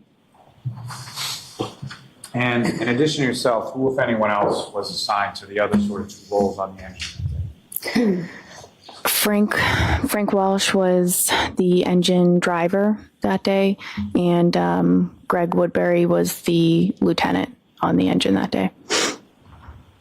Now, turning your attention to that morning of the 29th, do you recall about what time you got up or what time you went outside that day? I think we were up maybe a little before 6 because it was snowing, and we had to like shovel the front apron. So we were up maybe 5 a.m. And so when you were up around that time, around 5 a.m. and outside, you were outside shoveling, is that correct? Yep. Intermittently. Sorry? Intermittently, yeah. So during the times that you were outside shoveling, what, if anything, did you observe as far as the weather or the conditions at that point? It was snowing pretty heavily. It had been snowing. We were shoveling, and it was pretty cold and windy. And if you know around that time that you initially sort of went out and were shoveling, about how much snow had accumulated at that point? I don't know how much. I mean, enough for us to shovel that front apron, but I don't know how much. Sometime shortly after 6 a.m., were you and other members of your department dispatched to a call? Yes. And where were you dispatched to, and what was that dispatch in regard to? So the call came in as a man down in the snow or a man unresponsive in the snow, and the call was 434 Fairview Road. And about how long was it from the time that you sort of received that dispatch and go sort of on the engine to that residence on Fairview Road? How long? Yes. We're on the truck and going probably within a few minutes at most. And so in addition to yourself and Firefighter Walsh and Lieutenant Woodbury, what, if any, other sort of apparatus from your station was dispatched to this call for? The ambulance was dispatched as well, and I believe the command car 5, also was dispatched to the call. And as far as car 5, if you recall, who was in car 5? At the time, Captain Robery. And with respect to the ambulance, if you know who, if anyone, was assigned to the ambulance and went with the ambulance that day? Firefighter Kelly and Firefighter Flamati were on that ambulance, and I believe Tim Nuttall was also there. He came in early, and so he jumped on the ambulance as well. And with respect to when you get to Fairview Road, do you recall what sort of order the vehicles were in as far as car 5, the ambulance, and the fire engine? I think car 5 was maybe first, and then the ambulance was in front of us, and then we pulled up behind the ambulance. And so when you sort of arrive on scene, pull up behind the ambulance, other than vehicles from your department, what, if any, other sort of vehicles did you observe or see on scene that day? I noticed there were multiple police vehicles and at least one civilian vehicle. Now, obviously, you're responding to a report of a non-responsive male party, correct? Yes. And when you're sort of first arriving on scene, or just in reference to when you arrived on scene, when was the first time that you were able to see that non-responsive party? So when I got out of the engine, I went right back to the ambulance to get the stretcher because I knew that from wherever they were, they seemed to be kind of off of the road. So I got the stretcher with firefighter Walsh, I believe, and then we brought the stretcher as close as we could to the patient, and that was like parallel to the curb, and that would be the first time that I observed them working on a patient. And so if I could just ask you, just with regard to sort of those duties as the backstep person, so what is sort of the duties and responsibilities of the backstep person on the engine to this kind of medical call? So the role of the person in the back of the engine is, it kind of is dependent upon what that lead paramedic needs you to do. You're there to assist the ambulance in any way that they need. So that could be assisting with extrication of a patient. It could be obtaining information about a patient or bystanders. It could be assisting with patient care if they need you in the back of the ambulance. It really depends on what they need you to do for that particular call. And turning back to your testimony just from a moment ago, you said they were over rendering sort of patient care. Is that correct? Yes. What do you mean by that? I noted Tim, I noted Tony, and there were a lot of people that seemed to be around that area. So I'm not sure exactly who else was there, but I did note Tony and Tim were in that area. So as far as sort of the other people in that area where Tony and Tim, so people sort of beyond people from your department, what, if any, other sort of people did you notice around that area? I don't know specifically. What do you mean? Like as far as outside of the... Right. So outside of fire department personnel in that area, what, if any, observations did you make of those people? Who were those people? Well, at that point, I couldn't really make out like the identities of like other people. I noted Tim and Tony, but I didn't really pick up on who anyone else was at that point. They were still like off of the road at that point. And so from where they're positioned with regard to the patient, and just for clarity purposes, you were subsequently learned the identity of the patient, correct? Yes. Okay. Who did you learn him? John O'Keefe. And where you and firefighter Walsh were with the stretcher, how far away from where you were was Mr. O'Keefe and the other firefighter? They were, I don't know that I could give a number, several feet away. They were like, I remember kind of seeing a fire hydrant, but I don't know exactly number-wise what that would be. And from your observation of where Mr. O'Keefe was, could you tell how his body was positioned? He was supine, so he was lying on his back or face up. And what, if anything, by the time that you arrived with firefighter Walsh on the stretcher, what, if anything, could you see that firefighters Flamati and or Nuttall or anyone else was doing with reference to Mr. O'Keefe? By that point, it seemed like they had already got him pretty much secured on a backboard, and they were ready to move him to the stretcher. And once Mr. O'Keefe is then moved with the backboard from where he was to the stretcher where you are, what happened then?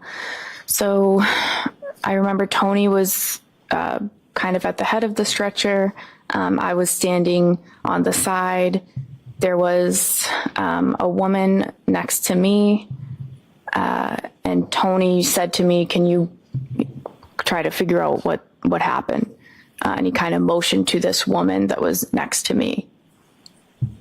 And so firefighter Flamati, who's the lead paramedic, directs you to ask some questions of this female, correct? Yes. And fair to say this woman that was next to you, you didn't know her, you never met her before? No.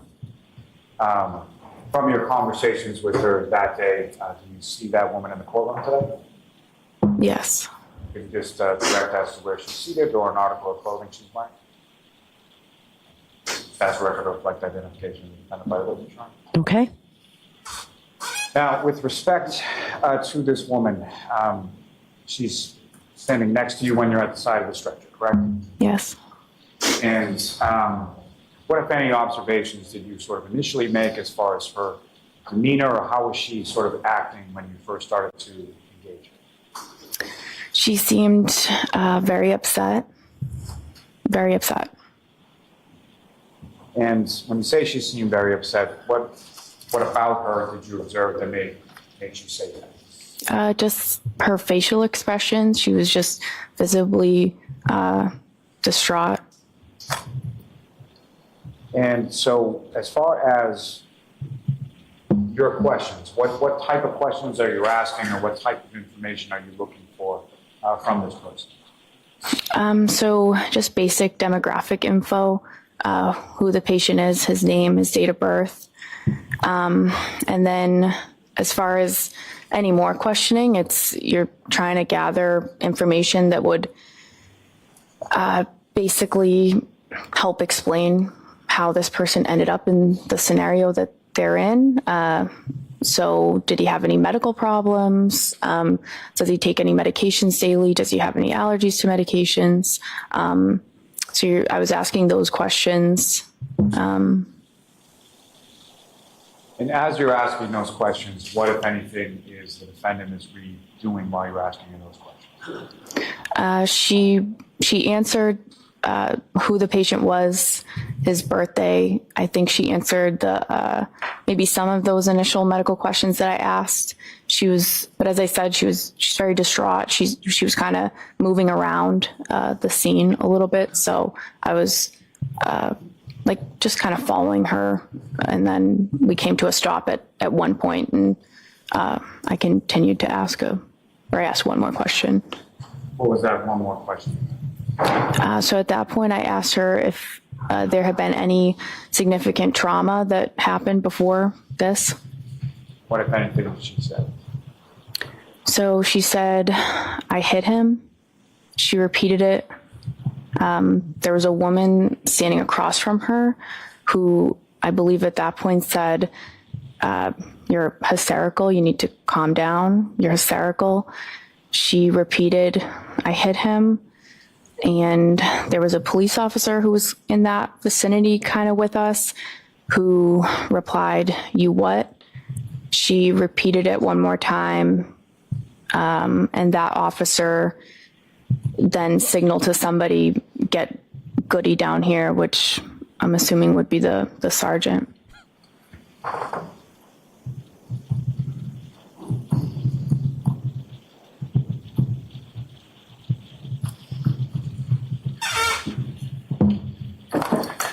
So when you have this conversation, if you recall, you mentioned that the other person who was across from you was that somebody from your department or an officer or civilian, or who was that?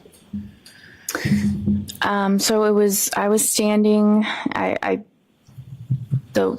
Karen Reed was to my right. There was another woman to the left of me, kind of across from her.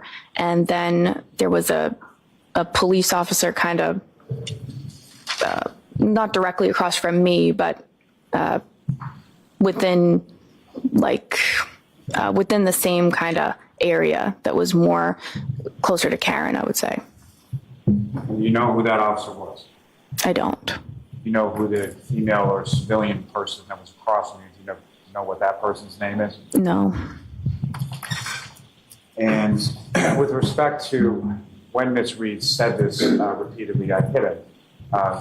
You described for the jury sort of the tonality of that, like how did she? She was very, very upset. She seemed hysterical, I would even say.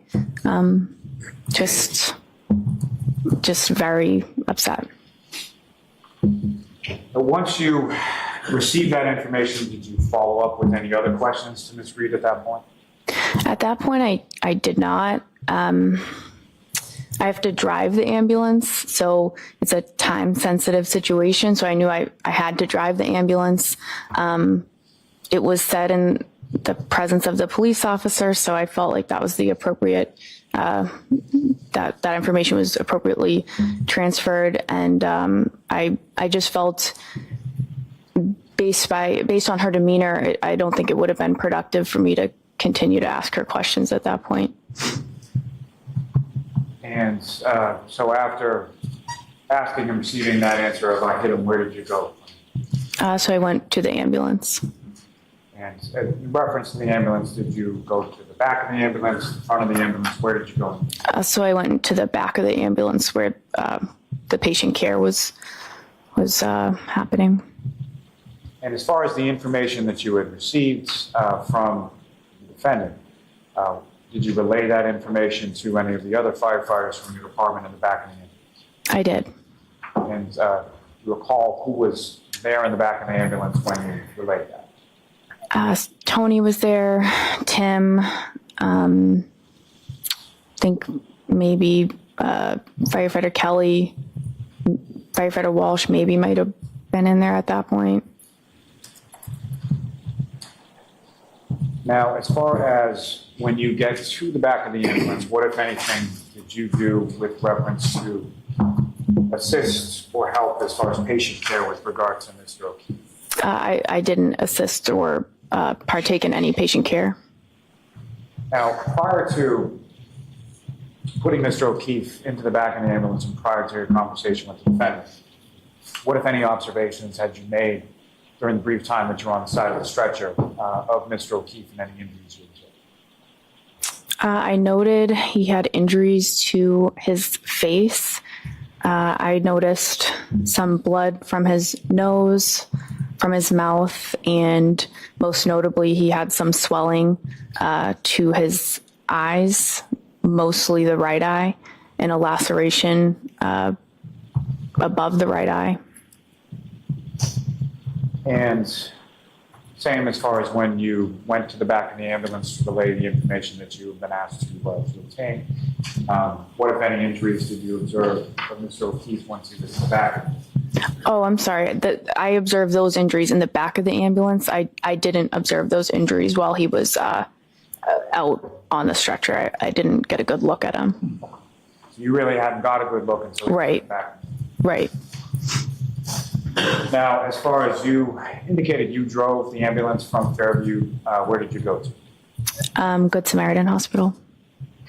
And as you were driving that ambulance along the roads from Canton to Brockton, what, if anything, did you note as far as visibility, road conditions, things like that? There was poor visibility. The roads weren't plowed yet, so it took probably longer than usual based on the conditions. And I apologize, but if I can take you just a step back further for a moment, just in reference to when you're in the back of the ambulance, you indicated the injuries that you observed. What, if any, observations did you make as far as the clothing that Mr. O'Keefe was wearing? I noted that he was wearing jeans, I noticed a lighter, like a black zip up jacket or sweatshirt. It was like a lighter jacket. I noticed he had one sneaker on, and that was it. You recall which foot the sneaker was on? I don't. All right, could I see counsel for a second, please? According to this website, TB Daily News, which is Turtle Boy, it claims here that this woman is close friends with Caitlin Albert, and they even show pictures together and stuff like that. And okay.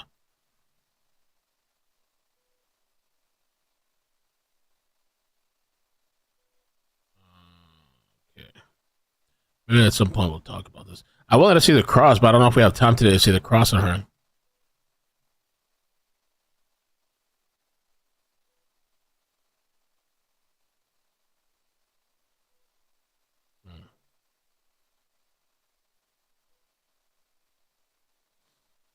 Okay. Caitlin or Katie is a close family friend of the Alberts.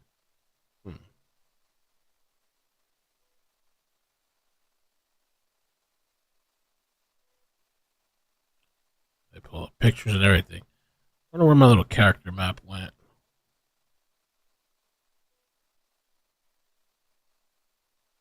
I had it the other day.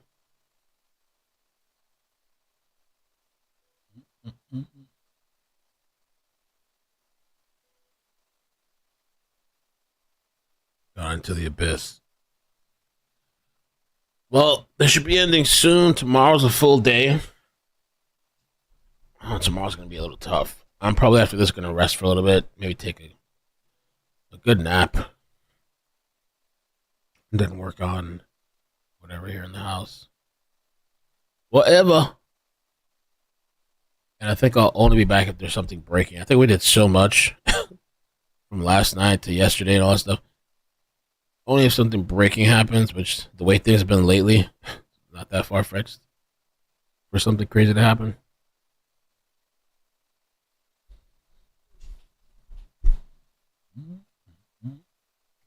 Okay, those are the people that live in that house. They were at that house party. Let me see if I can find that character map.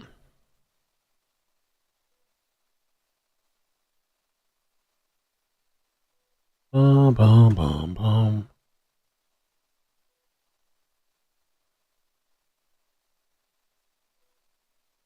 I need to get that,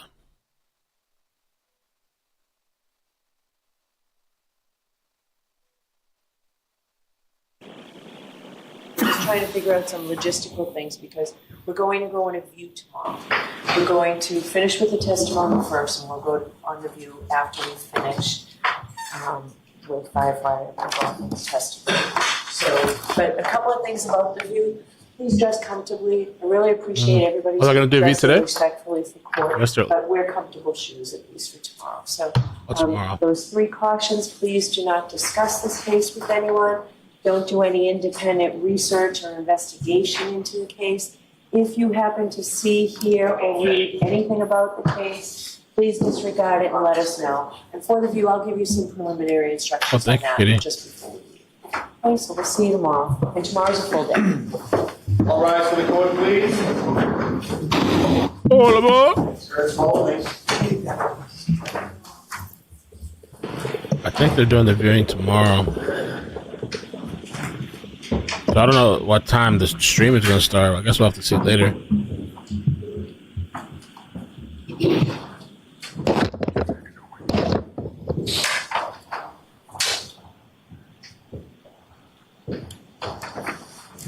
Goodbye.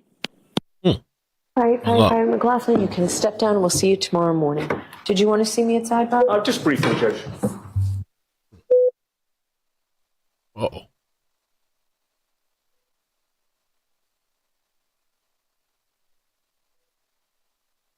Can't read.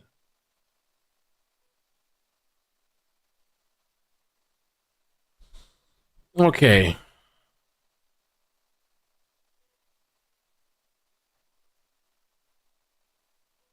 Caitlin Albert is the child of Brian Albert and Nicole Albert. They're married. I believe they're the homeowners, if I'm not mistaken, of the house. That night, the people that were there inside the house was Con Albert, Brian Albert, Nicole Albert, Caitlin Albert, Brian Albert Jr. Wait, is it all these people? 1, 2, 3, 4, 5, 6, 7, 8. I think I need a refresher. I'm can't really fully process today.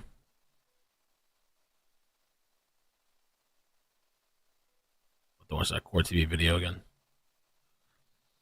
So there's court tomorrow, but they're having a viewing, meaning they're gonna go to the house, the jury. We won't be able to see that. So I don't know what time they're gonna start tomorrow. What I'll do is I'll update you guys later. Oh God, another protest? Oh no. A protesters released from Collin County Jail. Police start clearing protesters in Portland State Library. Oh, another one, sir? This is Devin Haskins and his crew reporting live for us on campus at Portland State if you're just tuning in here this morning. And you know, earlier we did have a chance to talk via Zoom with Portland Police Chief Bob Day. He kind of gave us a rundown, the timeline of how everything was taking place. We will take it. We will take it. Whoosh, whoosh, whoosh, whoosh. We are.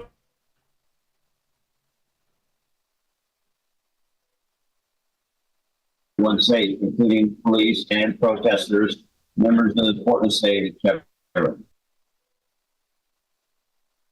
I guess I should get off here. I'm gonna get off for now. I'm tired. I'll let you guys know. I'll schedule something when I find out what time tomorrow they're gonna stream. And if they start a little later, I mean, I can't imagine it would take them that long to go. They're not gonna walk in the house. I guess that's not part of the trial, so it's probably not gonna take long. I don't know what time they're starting. Maybe an hour later or whatever. We'll see. I love you guys. Catch you later. Thank you so much for everybody that rode with me, especially since yesterday. No sleep, maybe an hour of sleep, all the way into today. So take care. Peace. Bye. Love ya. Love ya. And do you eat pineapple on pizza? 52% say yes. I'm disgusted. 48% say no. Maybe one day I should try it on stream. Huh? Boosta, thank you for the fire. Says, why would Karen harm her boyfriend on a cop's front lawn? That's true. What's the motive? Nobody with a brain would do that. Thanks for covering. I'm sorry I missed your super chat earlier. Thank you. I don't get it.